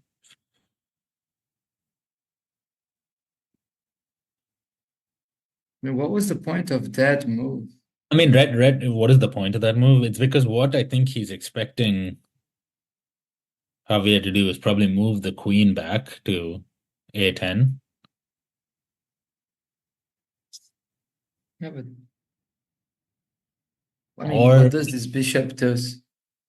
or he's maybe expecting Javier to move the horse to B9, right, to cover the 11 square. I think the bishop just covers one more square maybe, or gives him the opportunity Oh, to. I see. Because then he protects. I see. He protects green, does the check, Yeah. thinking it's a mate, and then he does a Yes, double check doing the checkmate. exactly correct. Exactly correct. But do you think that's gonna? I mean, I would be expecting Javier to just give it away again. Give it away. I maybe, but Yeah. like this feels like more defensible. And I think Javier is in the position where he feels like he has a chance now, based on the taking the free piece from Renato. He's not as defensive. Early on, it looked like he was just getting hammered. Right now, I don't know. His But his position is not worse than White's. yeah, sorry. Yeah, but black can always red can always defend with bishop on c9 too, right? Which would be, but Bishop yeah, the on horses. C9. Yeah, Yeah, yeah, but yeah. but you just lose the bishop, right? So the horse would The be bishop, yeah, better. bishop on C9 is not a great move, dude. Yeah, and that's what he did. That's what he did. That's great. Sorry. Yeah. But then white would have the checkmate, you know? Oh my God. Come on. Oh, Come on, Green. This was I think Renato is getting ready to put white in check, by the way. That's So what I think too. I saw yeah. that. which Jorge has also seen. So Mm. I would have get back with my rook though. I think Jorge is being very, and Luis. We don't know. We say Jorge, but maybe Luis is the one calling the shots. Maybe. It's Luis good. is actually less aggressive. So I played with Luis a couple of times in the last tournament when he was playing with Mario. He's a very good player, but I would say that I think he is not. He generally likes being the less aggressive player in the team pairing. Hmm.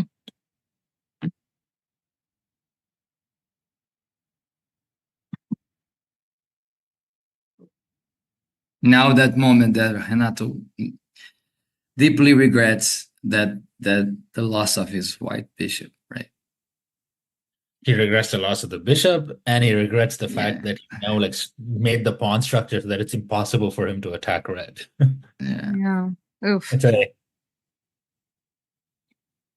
I mean, he could easily look at that, and you have almost. yeah. This is Do you think he's gonna force a trade? Because if he used the rook to put him in check, for who, for white. yeah, or rook to d11, and see if he wants to trade for the queen. Yeah, you see. Mm. Oh, but then, but You just now you just move. If I'm red, I just move the king. Yeah, I would do that too. I wouldn't. Why would you trade when you don't? yeah, exactly.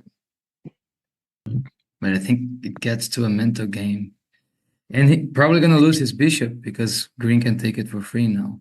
No, they can't. How can green? Green put the horse in front of the queen.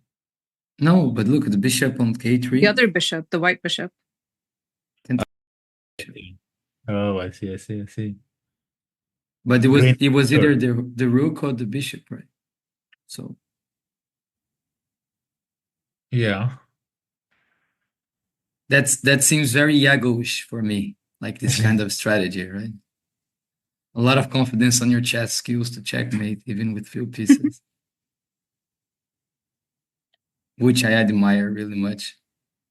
Yeah, I was one of my favorite players, if not the. Well, Yeah. and I was not gonna be happy hearing that, but Dude, Iago is very, very good, man. It's very, very good. love you, Anael. It's not personal. Chico, I think you're fine. I think you've complimented at least 5 of like the masters of the game. I'm pretty sure they're secure in their ability. You're good. Thank you, Priya. You're very I got you. generous. Interesting move.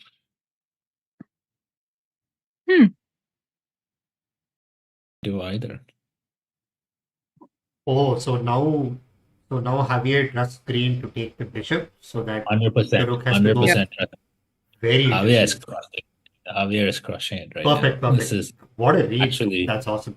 but it also put white in check, Correct, which is an correct. incredible. Yeah. Like, this is just Yeah. because now So white is close. going to be put in check by black next. Oh man. I have to say this is so God, Javier is just on another level. Sometimes you really and if you see, I don't know if y'all have been paying attention to him, like When his did- body language. He's been sitting exactly the same way he sat the last 2 days, leaning back, arms crossed. I'll bet all my money he's been chewing his gum and he's just focused and relaxed. It's insane. Yeah. I mean, but he's consistent like that. I mean, that's how he plays. He's been playing for like 10 years, right? Oh wow. He's always been like that. I think his comportment's pretty strong. I think that Sorry, to me, guys. yeah. Don't you think like the rook d4 with a better defense? Because now he can be put in check by black, as you said. Rook d4. Instead of what? Instead of moving the check. king. Yeah, But because he he check. moved He the was in king check. from. No, he was in check Yeah. from the green. Yeah, but Oh, then so you you came back block with with your the rook rook. To and block with the defend. rook Yeah. instead. Dude, I think the problem. Okay, so here is my view. My view is that Javier has very high confidence in his ability to read what Renato and Joseph will do. And I think White doesn't trust Green's move and so thinks that Green will take the castle. Mm. And so Javier has been playing a lot of moves, assuming certain like actions by others, and it has worked, and he has been right. And White has not. White is largely relying on their own like individual skill, which is. But Oh, that's an interesting tip. I think that's if you believe that Green would not take, I think that's the right move. Which by the way, I agree with you. I don't think Green would take. By the way, Chico, Iago's watching and he says hello to you. I But miss Iago him. believes that Chico, if he ever plays a game with Chico, the first thing that Chico does is just sacrifice as many pieces as possible to make sure Iago does not win. So there is that. It's out of love. It's out Yeah, of Is no, this true? it's the biggest sign of respect, right? Wait, is this true? Is this for real? Or are you all just no. I mean, it is I true that enjoy it very Iago believes this. It is true that Iago Iago really believes this? I really enjoy seeing him playing. So Oh wow. it was fun because we have this tournament in Brazil and Iago was in the final. Mm-hmm. He was playing with Carolina final, and then who is a champion too, right? So and everyone attacked him, right? Was a difficult final to him. He was like out of the board in 30 minutes. And I was the referee. I came to him and say, tough game, right? And he was like, no, not like the ones you guys beat me. The ones being straight. That one was hard. This one was easy. Oh man. What do you think? Do you think That was Renato is going to brutal. put Green in check? Renato's gonna put Green in check. L5. I mean, Oh. I don't know that it does much, but he could. Depends on what White does. Yeah. Yeah, so now no, doesn't do anything.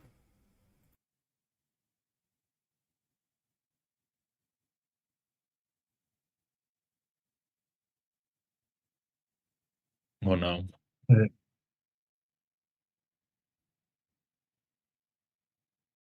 Hmm.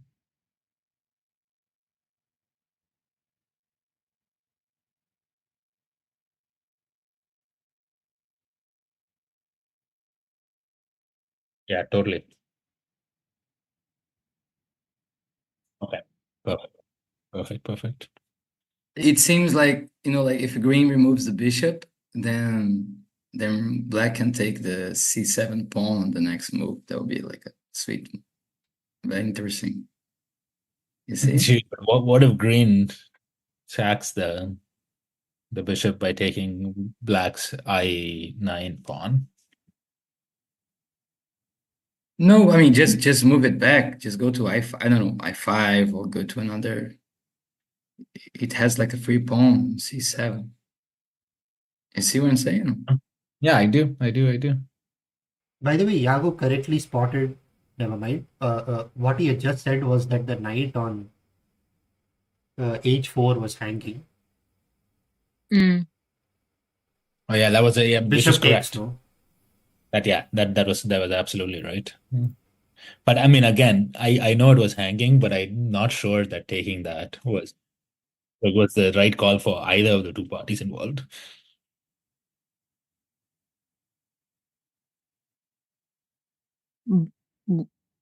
Is that really where green's queen is? Yeah. It is there. Look at ring.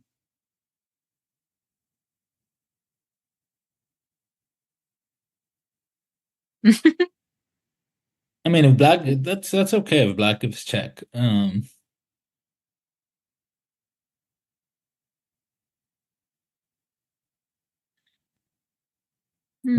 you can block with the queen, right? You can, but you lose the horse though. You lose the horse though. I mean, the horse hasn't done anything the entire game, so it's not going to change. But I like what Well, Shreyas it had because it blocked the queen line. yeah, it did. It did do a couple of it was defensive moves. It did. reactive, Well, I have it's to say, actually pretty cool. I see why the Shreyas Chico combination works, where Shreyas is like savage and Chico goes, no, be nice. It's not that bad. Like, calm down. I mean, it is an important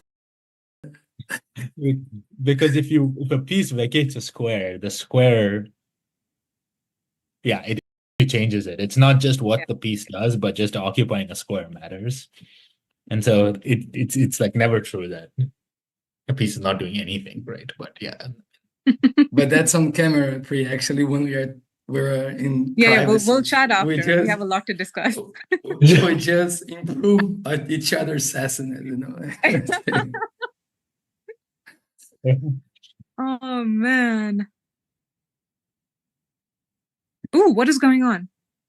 Oh, okay. I think referee, like audience is moving. I was like, to what happened? Someone's. I mean, Renato almost made a move at the wrong time again, but he got stopped by the person to his right, who I think is also on the Italy team, actually. No, he's the referee, I guess. No. He's got a badge with the Italy flag on it. So yeah. Oh, I see. Stefan Lastarter is the referee, right? Yeah. So who's in the middle? Yeah. Oh, I thought he was an Italian referee. That's why. Who's moved? Oh, Renato. Yeah. And then Renato just moved, and now it's green.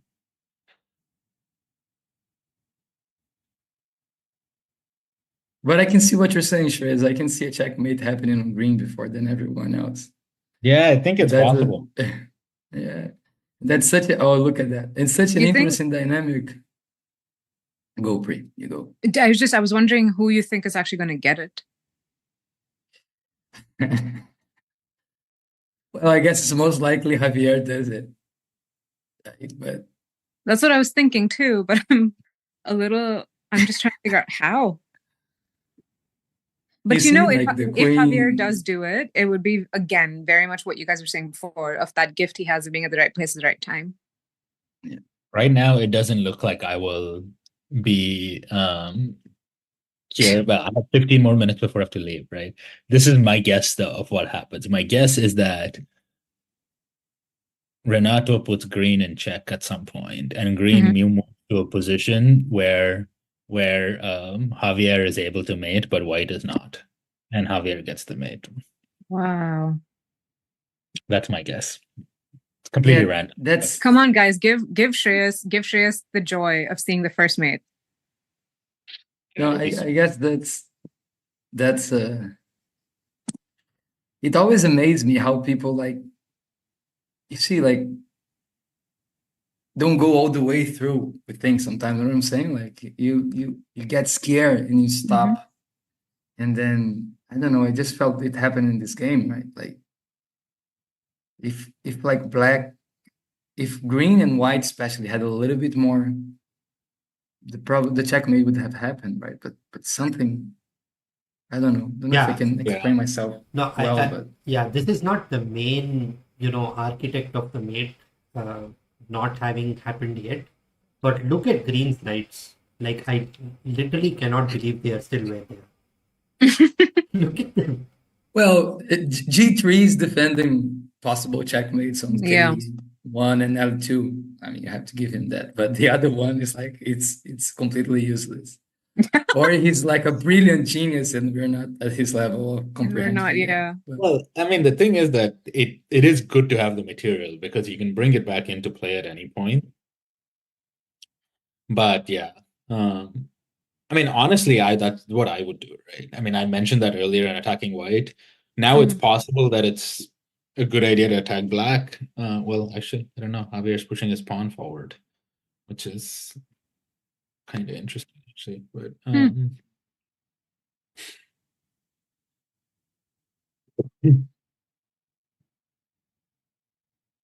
I'm also like very curious about the position of that the Green's bishop and queen. I'm just like, I recognize they're protecting each other, but it's so central and therefore very mobile. And I'm just very interested to see what happens with that. I should move it back. Oh, I mean that. But I think you still like the question is what does like I think black needs to decide who he wants to attack. I think black has been since loot dropping the bishop, checking the king, right? And that horse move, which was incredible in that earlier sequence. I think black has actually been struggling a little bit with which direction to go. Yeah. He's sitting there. I mean, it looks like he's kind of misplaced it in the dynamics, right? Yeah. Like when you're in a table and you go do something. Yeah, I was just saying, not able to make up his mind exactly, right? And as a result, is not fully in the flow. Yeah, or like in a conversation where you're in a table with three more people and they're kind of having their own thing and you kind of don't know how to jump, like it's and you just sit there. And whenever I try to jump in, it goes wrong. You see, he just lost pieces, and you say something weird or out of place. It's interesting. It's a pretty good analogy. It's funny, but it's a pretty good analogy. I think Iago has this analogy once. It's not exactly for that, but like when you're very passive, it's like you're in a party, everyone is having fun, and you're by yourself, like in a corner. That can change, right? Because I think that the H1 horse aside, I think Green was struggling to get into the game for a while, but in the last 20 to 25 moves, Green has been quite active and has been like actually pushing Green is almost determining the direction a little bit, right, in the last few moves, which is cool. Yeah, and sorry, Chip. I just wanted to mention that Green is two activating moves away from being insanely strong. Like if the knight can go anywhere towards black, like any one of them, Green owns the main diagonal for black. So just like 2-3 activating moves and things can get dangerous really, really fast. Yeah. So it is worth having the material sometimes. Yeah. No, but I was saying that was like an interesting dynamic in games sometimes. Like I'm not saying it's gonna happen here, and I don't know Joseph, the Green player, right, really well. I'm just saying that's a pattern that sometimes have like a less experienced player on the board and he sits quietly for a long time, right, until he has more material, and then he feels confident and he goes out. but because of the less of experience, he got checkmated first. It's something that happens a lot, and it's very interesting to see. Quite interesting. Jorge and Luis had the queen and king on the same diagonal, but there's no light square bishop on the board, so there was no risk. That same thing with Javier when he moved the central pawn. I think he had that in mind, right? Yeah. It's like.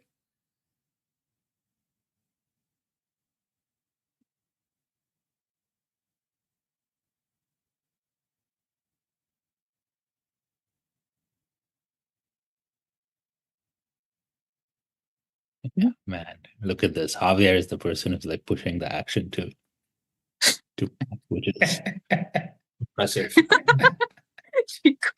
I love the subtlety of this comment. No, but I mean, I'm not saying this with any like. I mean, I think he's played an amazing game today. I don't know. It's like it's actually been very, very super strong play.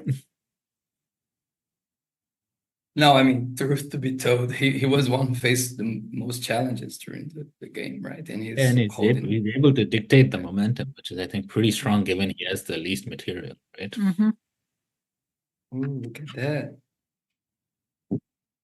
You think they will propose a trade? I don't know. I mean, if I were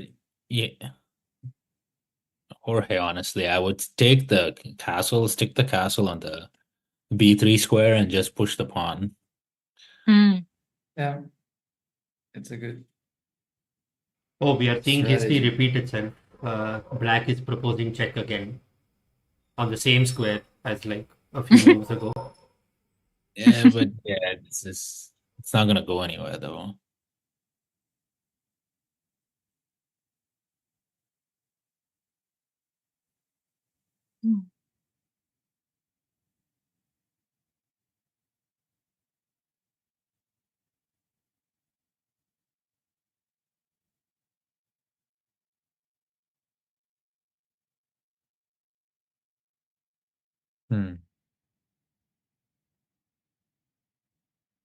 But yeah, I think there's an opportunity to move the castle back. Which castle, from white? Yeah, from white. I mean, I would not have moved the king back. I would have moved the castle back to block it. Yeah, me too. To b3. Yeah. The problem is you kind of pin your king there for a moment, right? Yeah. Because if you move it, you lose it. But I think I would prefer that option too. I mean, this is interesting, right? How different he uses pawns. I really like what he did. Well, I'm interested in what he did.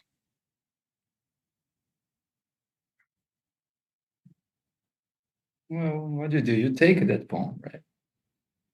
It depends on what other people do, right? With the pawn. That F5 can take it.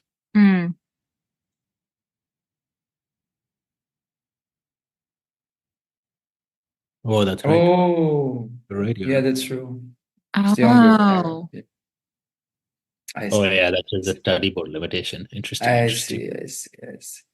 No, you can just change it. It happened with the other. But why can't the queen take it? That's what I was thinking also but Madhu, good shout with the moving. Look at that. Ooh.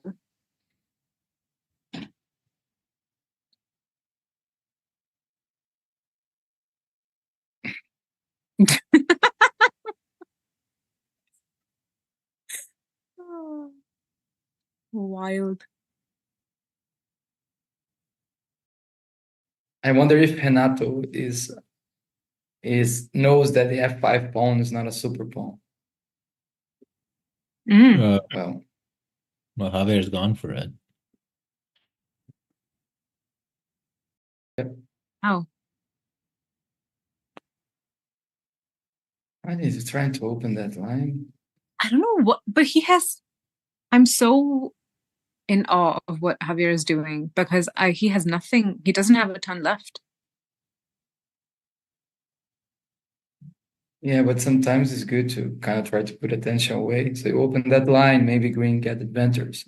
Yeah. I mean, that's maybe it's a stretch, but who knows? I think, dude, No, I no, still look think at Green's position.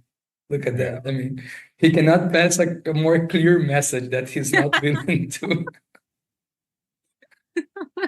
I mean, but don't you? Yeah, I guess the horse is well positioned for red, but I think green is in a position to get a mate on B12 of that Yeah, horse. yeah. It is. Oh. But the thing It is that is. like It is. it is, but they're B12, sorry. I mean, the horse is protecting that, and the green queen's not in position yet. But it's No, I see what you're saying. Yeah. I was confused because I'd seen that position before, but the white queen's covering the one escape route that had no. Wow. Well, the white queen's under attack.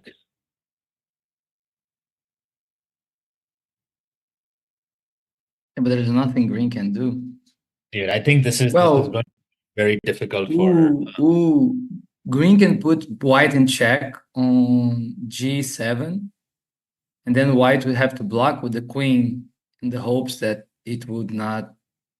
You see, it would Why not would he block with the queen? exchange Why wouldn't he just move the king?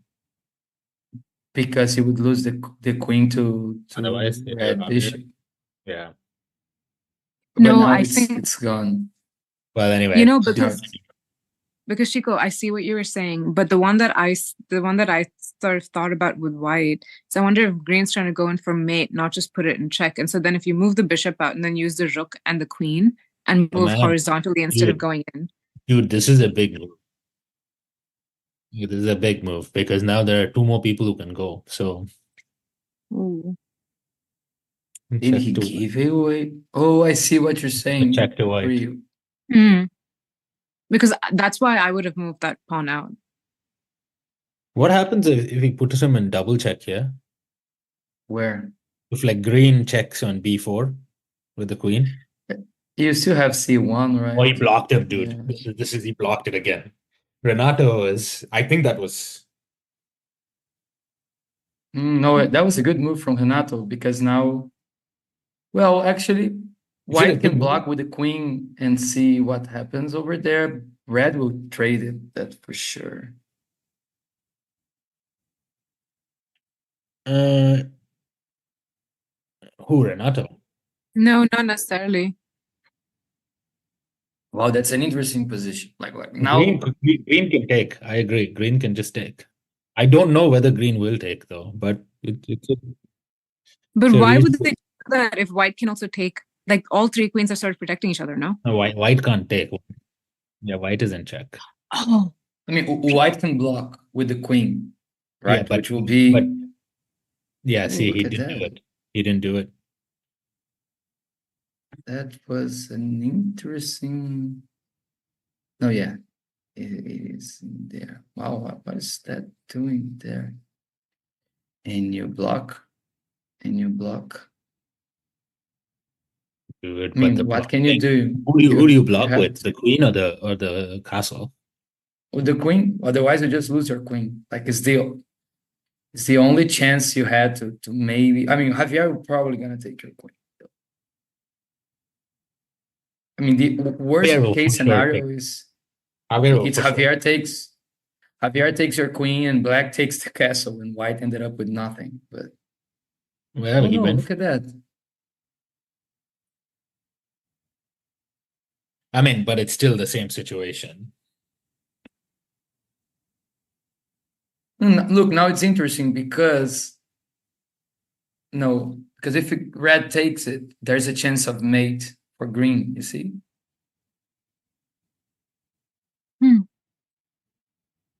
I wonder if there's a chance of mate for green. How?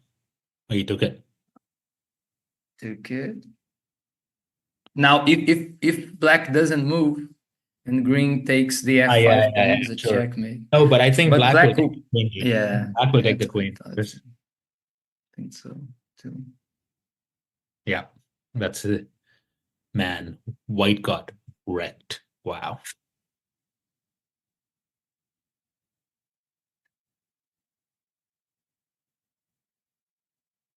Ouch. Yeah, that's what it takes. One bad move. Oof. Ouch, ouch.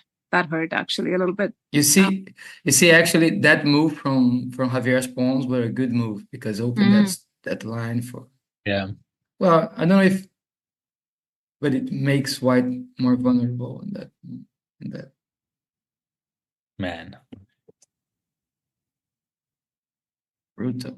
Check. Let's go. Ooh. Check on black.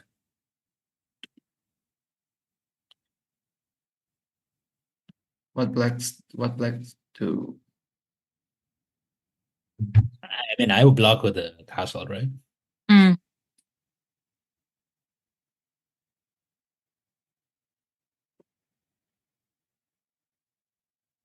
Yeah, white move the king to b3. Yeah, I mean, if I'm red, though, I probably jump in to take another pawn. Bishop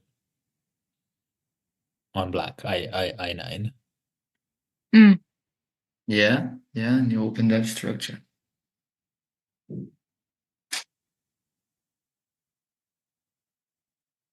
Keep in mind, red only has 3 minutes left, by the way. Oh, wow.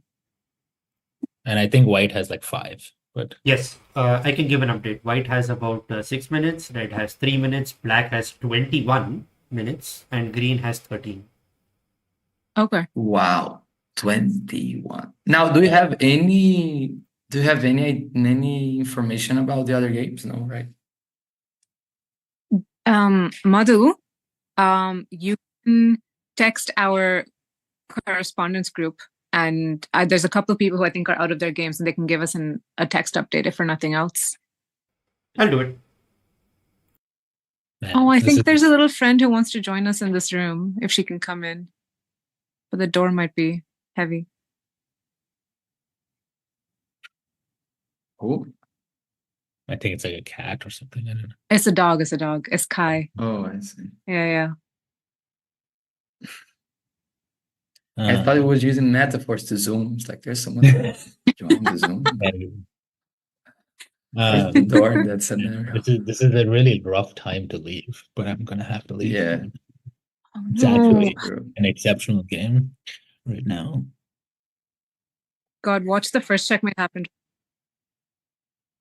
Yeah, it's going to be 30 seconds after I like 3 moves after I leave. And it looks pretty close actually right now too. Well, who knows? I mean, white do it to pawns I mean, white's not because out. now they'll forget white probably for a minute.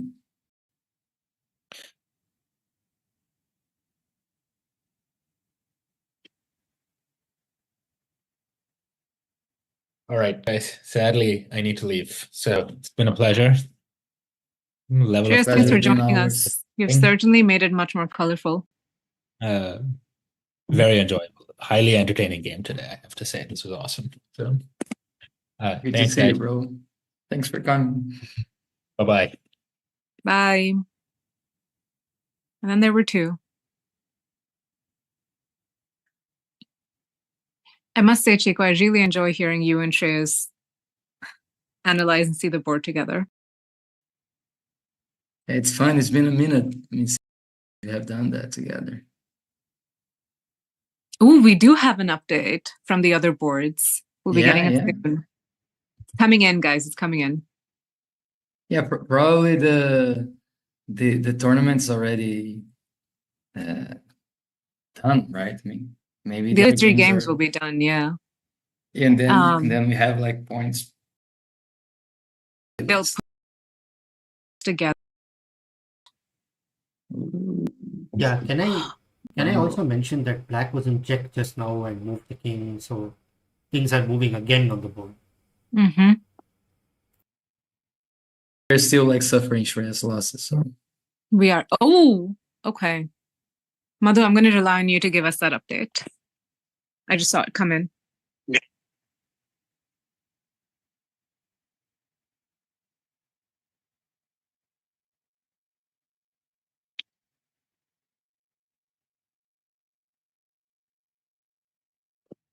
who's to move is white, or is it?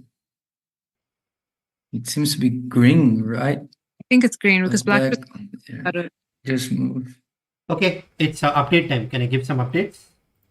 Yeah, please go ahead. Okay, so we have updates from 3 of the other 4 matches that have been played. Actually, we'll have updates on all of them. On board 2, we had Noel from Spain getting 2 points, Michael from Germany getting 1 point, and Paul from France getting 1 point. On the third board, Daria, who's part of the Italian team, has got 5 points. So she's basically like done a clean sweep every checkmate, which is exciting. On board 4, Bruno from France has got 5 points too, which is a clean sweep, and that's super important for France. And on the 5th board, Lara, who's also part of the French team, has got 3 points, and Hugo from Spain has got 1, which means that France has gained 8 points today. They started the day with 3 points, and they ended the day with 11. Guys, this is important. It's crazy for like the team championship, but I'll let you both cover that. Yeah, that's No, it. I mean, that has nothing.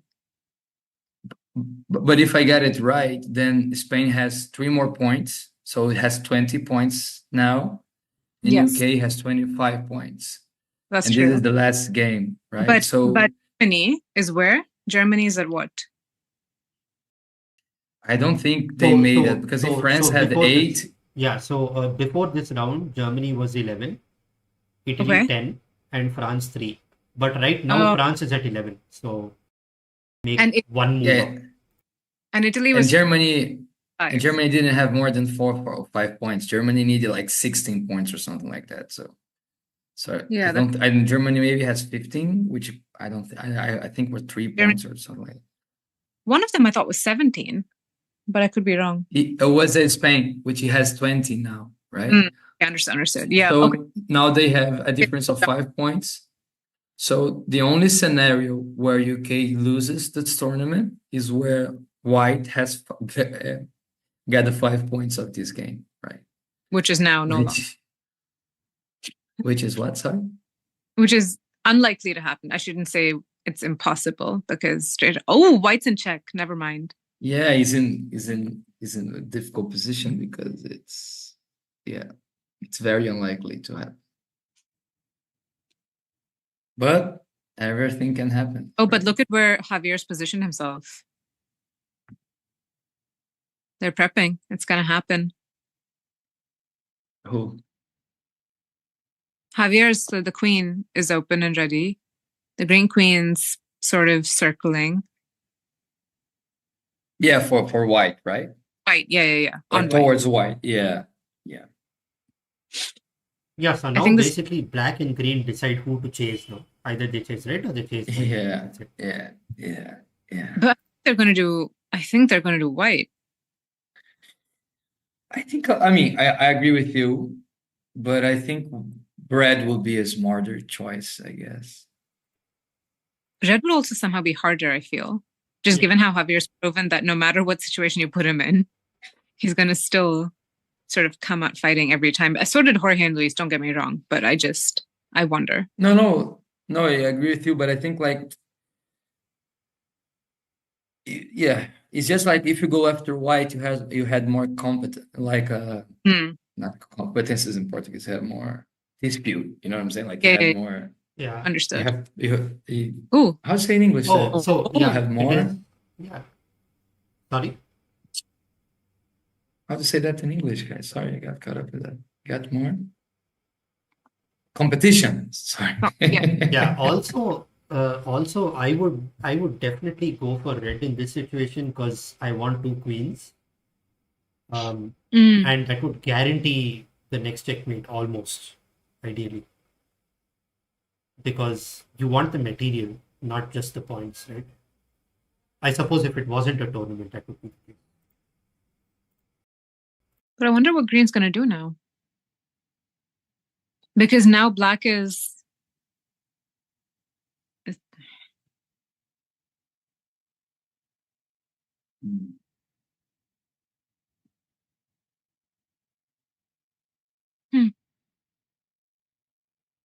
Who's to move? Is green, right?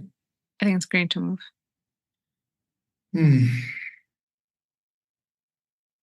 Yeah. Oh, they are doing what I... Okay. Alrighty. Yeah, they're going for red. Block, but...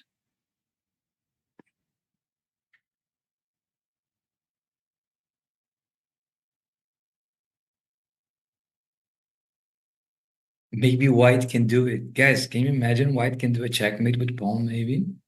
Maybe. And then Be and good. win all this material. Red is just trying to divert attention desperately.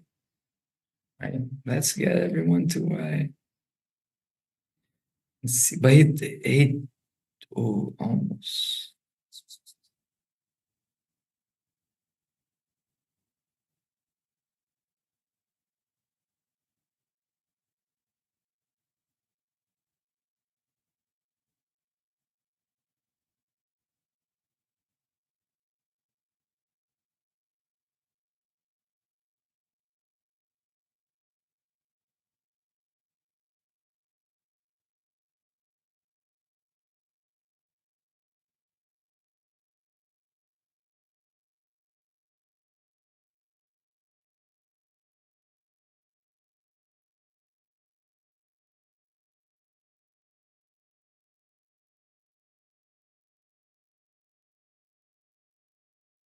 The silence.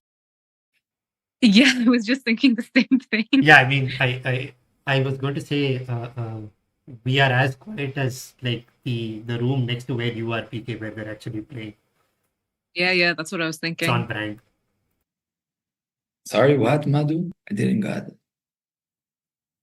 I was saying it's on brand for us because at this point of the game, even when we do like the Blitz show or any sort of live stream, when the players get serious, like all the chit chat stops and everyone's just like completely focused on the game, and that's the point we've reached now.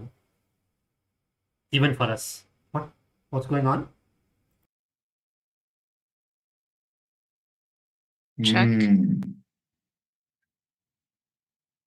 But then, I think he thought it was a mate. He probably missed his horse. Oh no. Yeah, he thought he would probably defend with the bishop, maybe. But now he gave it away the mate to black. Yeah, if black can see it. Black and mate on C11. That would be sweet. Black has like 3 days to think, so yeah. That is the come on. checkmate. That's mate. Oof. Well, Javier cannot make the individual yet, and UK, I think, is the team champion. I'm afraid of already calling it, but because No, it is. Spain cannot get the 5 points, right? So Yeah. so That's as it. far as we can see, UK is the champion from the teams, but for individual players, if Jorge Luis is the force of habit, right? If Jorge Luis make the 2 points, then I think they are the champions because of the tie, right? They tie the Because of 2 the points. You know, I it'd be think they interesting. had more. Yeah. But I do think it's going to be, I do think it's going to be the UK. I think they're the team champs. There's no way. They've done so well with their... No, and I think it's mathematically done because Spain cannot reach 25 at the moment, right? No, they can't. I think it's done. Just as a matter of individual. Let us see, like who. Yeah, Renato has 8 points on the tournament, and Luis and Jorge has 10. So if Luis and Jorge pull out a 2 points from the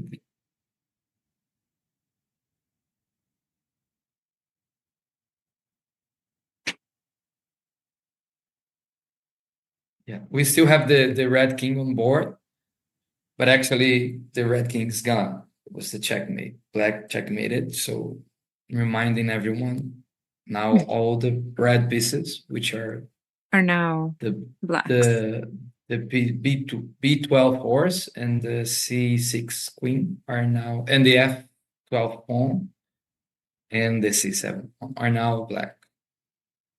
Do you think black's going to go for white next? Now that we have the two queens. Not sure. I think green will go for black, and that will give white some. Nope, there it Maybe is. some. No, but I think green will go for black. That's Oh, you think green will go for that? I see. But how? With Yes. what?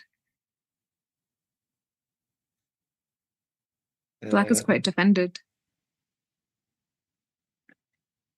You see, like, they just attacked the queen.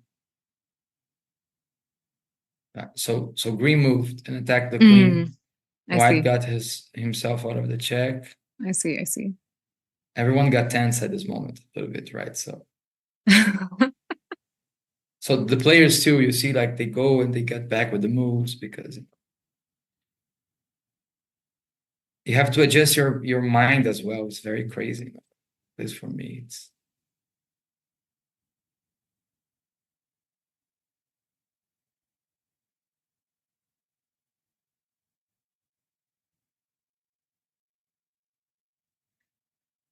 Now is a moment of choice to green. That's interesting, right? Because I think if they checkmated white, even if green does it, then like black has two queens. There's a lot of power in there, even though green has more pieces, I guess. But then I think I would probably go for black and see if white can pull out something, you know. Yeah. And there's a factor that, sorry, Brie, you go. I'll finish first and then I'll wonder about my concern. No, I'll just say that Joseph cannot be the individual champion anymore, because if I understand the rules correctly, Renato already has 2 points. And as Renato has more points in the tournament than Joseph, even if they tie up in this game, in the criteria, Renato will be the champion, right? I don't think so. But now I'm actually a little confused. But I don't. But you know what? No. It's only if it's a tie that the points matter. So let's say. Oh, so you're correct. You're right. Even if Joseph makes. Chico, did you just? That's it. Then there's no way. That means we already have our champion, short of something miraculous happening. No, like Luis and Jorge can still win it. Like they can still pull out the 2 points. I mean, it theoretically is still possible. Yeah, I mean, but do you think, looking at this board, that I think it's very much possible. I mean, you never know how they will. I'm not aware of the time right now, and I think if green starts going after black and gives the white the opportunity to castle, the problem is, like, there's the horse on that B line, right? Which makes things harder for white. But if white managed to castle a pawn, in English, right? Or promote a pawn, sorry. Promote a pawn. Promote a pawn, then white is in an interesting position. So it's very unlikely, but I don't think it's. Yeah. And just to talk about time, black has, 13 minutes. Green has about 8, and white is way below 5 at this point. So white has the least because you amount see, of time. like, and then comes the thing about checkmating a frozen army with a king, which the only way a king can do a checkmate, well, is an army.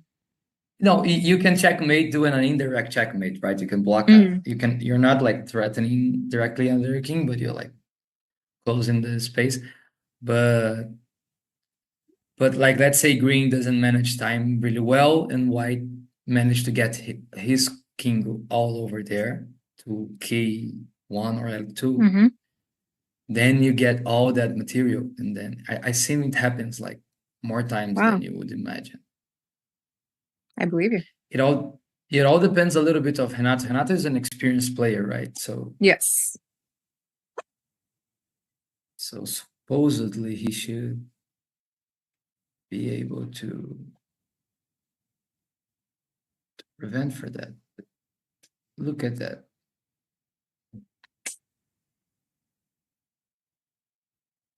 Yep.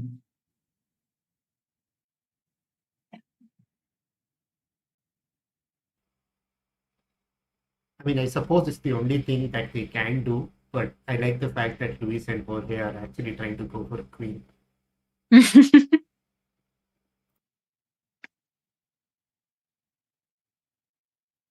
Yeah, you see green starts to, I don't know how experienced he is in chess, but then the end game factor starts to get like really, Yeah. just drop a bishop like that. Yeah, and it's on a mental side as well, right? That's why I think experience counts so much, not just like in you seeing the moves, but how you handle yourself mentally after like a play like that. You know, you just drop your bishop, right? How you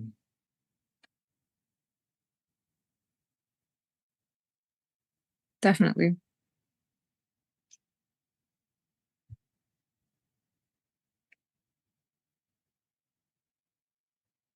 Oh, Chico, I just saw what you're wearing. I like the Quaternity rep.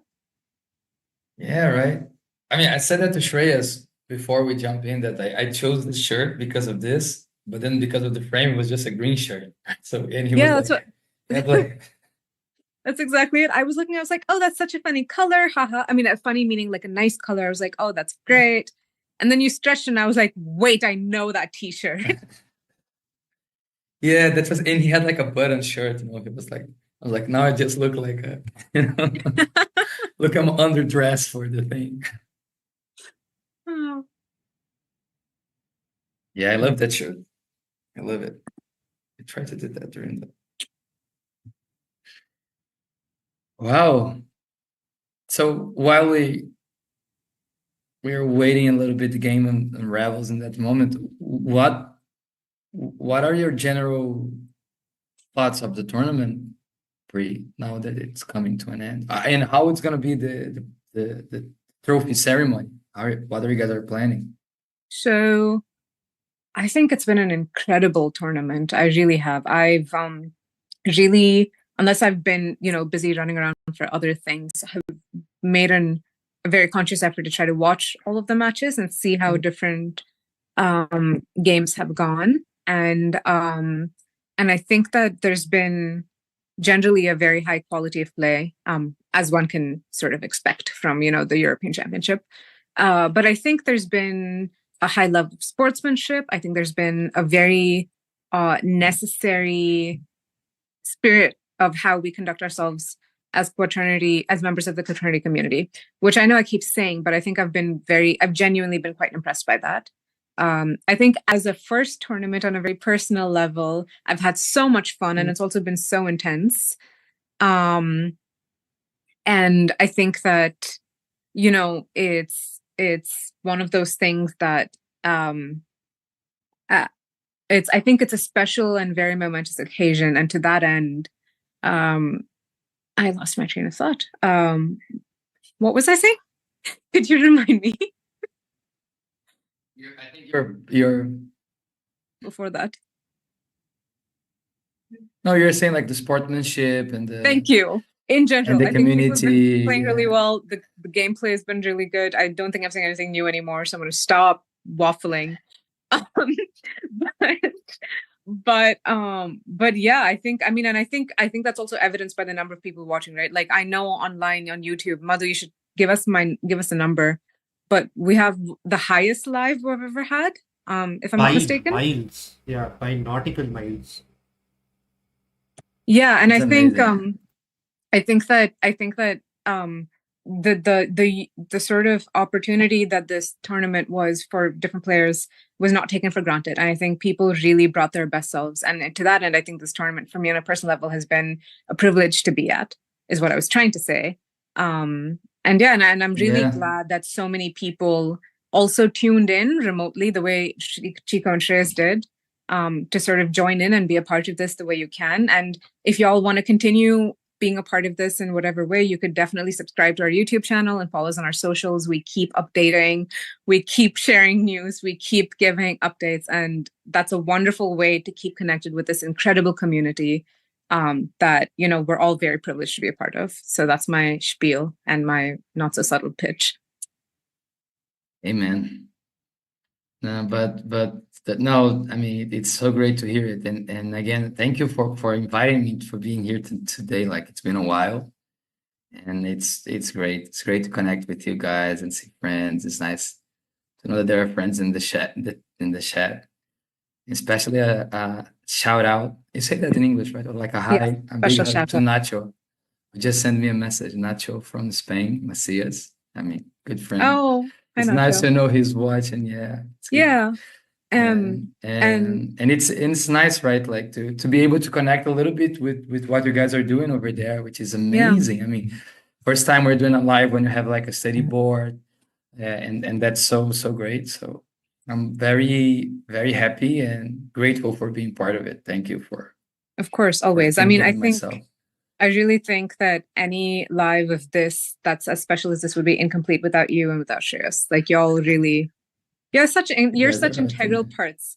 But really, jokes apart, one of the other things I wanted to say was, you asked about the trophy ceremony, and I could tell you what it was and what it's going to be, or I could remind you that you can watch it live if you tune in on Instagram at 7 p.m. UK time. And so I'm going to do the second. I see. And well, it's nice. It's nice. And I'll make sure that I'll tell our two hosts, Daria and Lara, to look out for you, Chico, and I'll know if you didn't show up. Well, it's lunchtime in Brazil. My family is waiting, so I will do my best, but I don't know how much attention I'm gonna be able to. I'm already late, but well, we have time. I'm not, an hour and a half. but I'm not like Shreyas who leave, to drop the thing during the middle of the thing. I prefer to stick to the end. Well, but I'm sure he'll regret it himself because after. But let's look back now. Are we sort of exactly? I thought I saw something happen. Yeah, I guess Renato has huge power at the moment, right? He has 2 queens. He ate that white pawn over there, so he took that opportunity. He blocked with the castle, right? Yes. No, the study board, there's a castle on K2. Yeah, is in the board there. It's just not updated. Yeah, K2, and now Renato aligned these 2 queens, so he has a checkmate in next move. Oh my God. And well, red can defend it, like with the rook. He can go all the way back, to rook to K4. But there's something happening. The green rook should be on K2, right? We're all in agreement on that? Yeah. But I'm saying there's something happening in the game that they're not playing. It's white turns, Madhu, is that what you said? No, the other one. Yeah, that one. Yeah.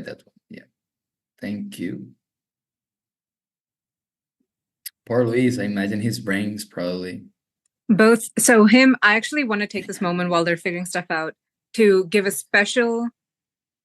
Yeah, I want to give a huge special shout out to Luis and Jan, who you can't see them on camera, but they have been working so hard to make sure that we can actually see this game on the... Oh, I cannot. On the board. Yeah. No, I mean... It would come a day where you have like a board that automatically does it. That would be so cool. But until there, but I imagine like it's a big practice on concentration, right? Because it's extremely not seeing anyone on camera. Yeah. We tried to we did a sort of practice run on a Friday, and so I was taking care of the stream. We did a sort of test, and what Luis and Jan were both telling me is that they're focusing so much on moving the pieces that there's this sort of disconnect where it's not easy to actually figure out what's going on in the game because you don't have space to think about people's intentions. Like, oh, there's a mate. Yeah, there's a checkmate. Yeah. Yeah. Sorry, I didn't want to cut you, Madhu, there. No, but no, green, this is important. that it lost the yeah. So and white resigned. So now Renato got the 5 points, and so he's the champion of in the individual, right? In the individual Yes. level, he's the champion of the European tournament. And if I'm not mistaken, UK is the team champion. The team champion. Wow. That's amazing. Really happy for Oh them. my God. And just so before we get into that, I just wanted to explain what happened, maybe for people watching that. Like that Green had the opportunity to, with his castle, to K4, and probably a couple more that I'm not seeing, maybe moving a horse, protect that. But then I think he missed it, and he tried to improve his attack on white. White king was in C2, so he got his rook from E4 to E3. And then he misses that. White did, I think, moved his king to D2 to, I don't know why, maybe just to do a move. But then Black finished the checkmate with the red queen in K1, And that's supported it. by the Black queen. Yeah, that, remember, they are both from Renato, right? They're both from the Black team. And then finished the mate. And with that in mind, like with all that power and all the pieces in white, just with the king and 3 and 4 pawns, they just resigned. So yeah, which that makes was sense. the outcome. Wow, what a match! Honestly, what a match! I think this was so apt for the European Championship final. Wow, I feel like we ran the marathon, even though they were the ones doing all the work. I won't lie. Yeah, but you know, I mean, there's like a different difficulty on it, because when you are playing, it's very difficult, but you kind of focus. You have to change your point of view, but you're kind of like, you know what I'm saying? Like you're playing and you, but we are, as we're commenting, not trying to say it's as hard as, but I think it's a different, because you have to interact and you have to see the point of view of all the players, and so it's very exhausting sometimes for me, as much as playing, to be honest. Yeah, definitely. But to everybody who joined, I heard at some point there were more than 85 people. Thank you so much for tuning in. We hope we should maybe turn that camera off. We hope you had as much fun. We hope you had as much fun watching this live and with us and watching this game as we had commentating it. We'll definitely let Shreyas know what happened. And Chico, thank you so much once again for joining. Once again, also thanking Luis and Jan and the entire team at Hellens for helping us actually make this live possible. We have been working around the clock to be able to bring this to you. And I think that's really all we have to say. And wait, sorry. Thank you, Madhu, always, for working so hard to make sure we have this going. I know you're always our voice of God, if you will, but you're a very good one. And we would never have it any other way. Of course. They're your MVP. Yeah, and and like, I mean, also, I just wanted to thank everyone who watched. This is like the most people we've had, and this is maybe the longest live stream we've ever done, and it's awesome that everyone stayed and enjoyed the game with us, which is kind of cool. Yeah. I mean, we aren't the only ones who ran the marathon, so I would like to thank the viewers for doing the same thing too. Yeah, so thank you, everyone. Thank you for joining us at this incredibly momentous final. And I really hope we see all of you at the award ceremony on Instagram. And if not, well, you already sort of have an idea of who's most likely won. And we'll see you very soon. Much love. Thank you, guys. See you next time. Thank you, Bree. See you next time. Thank you, everyone. Good.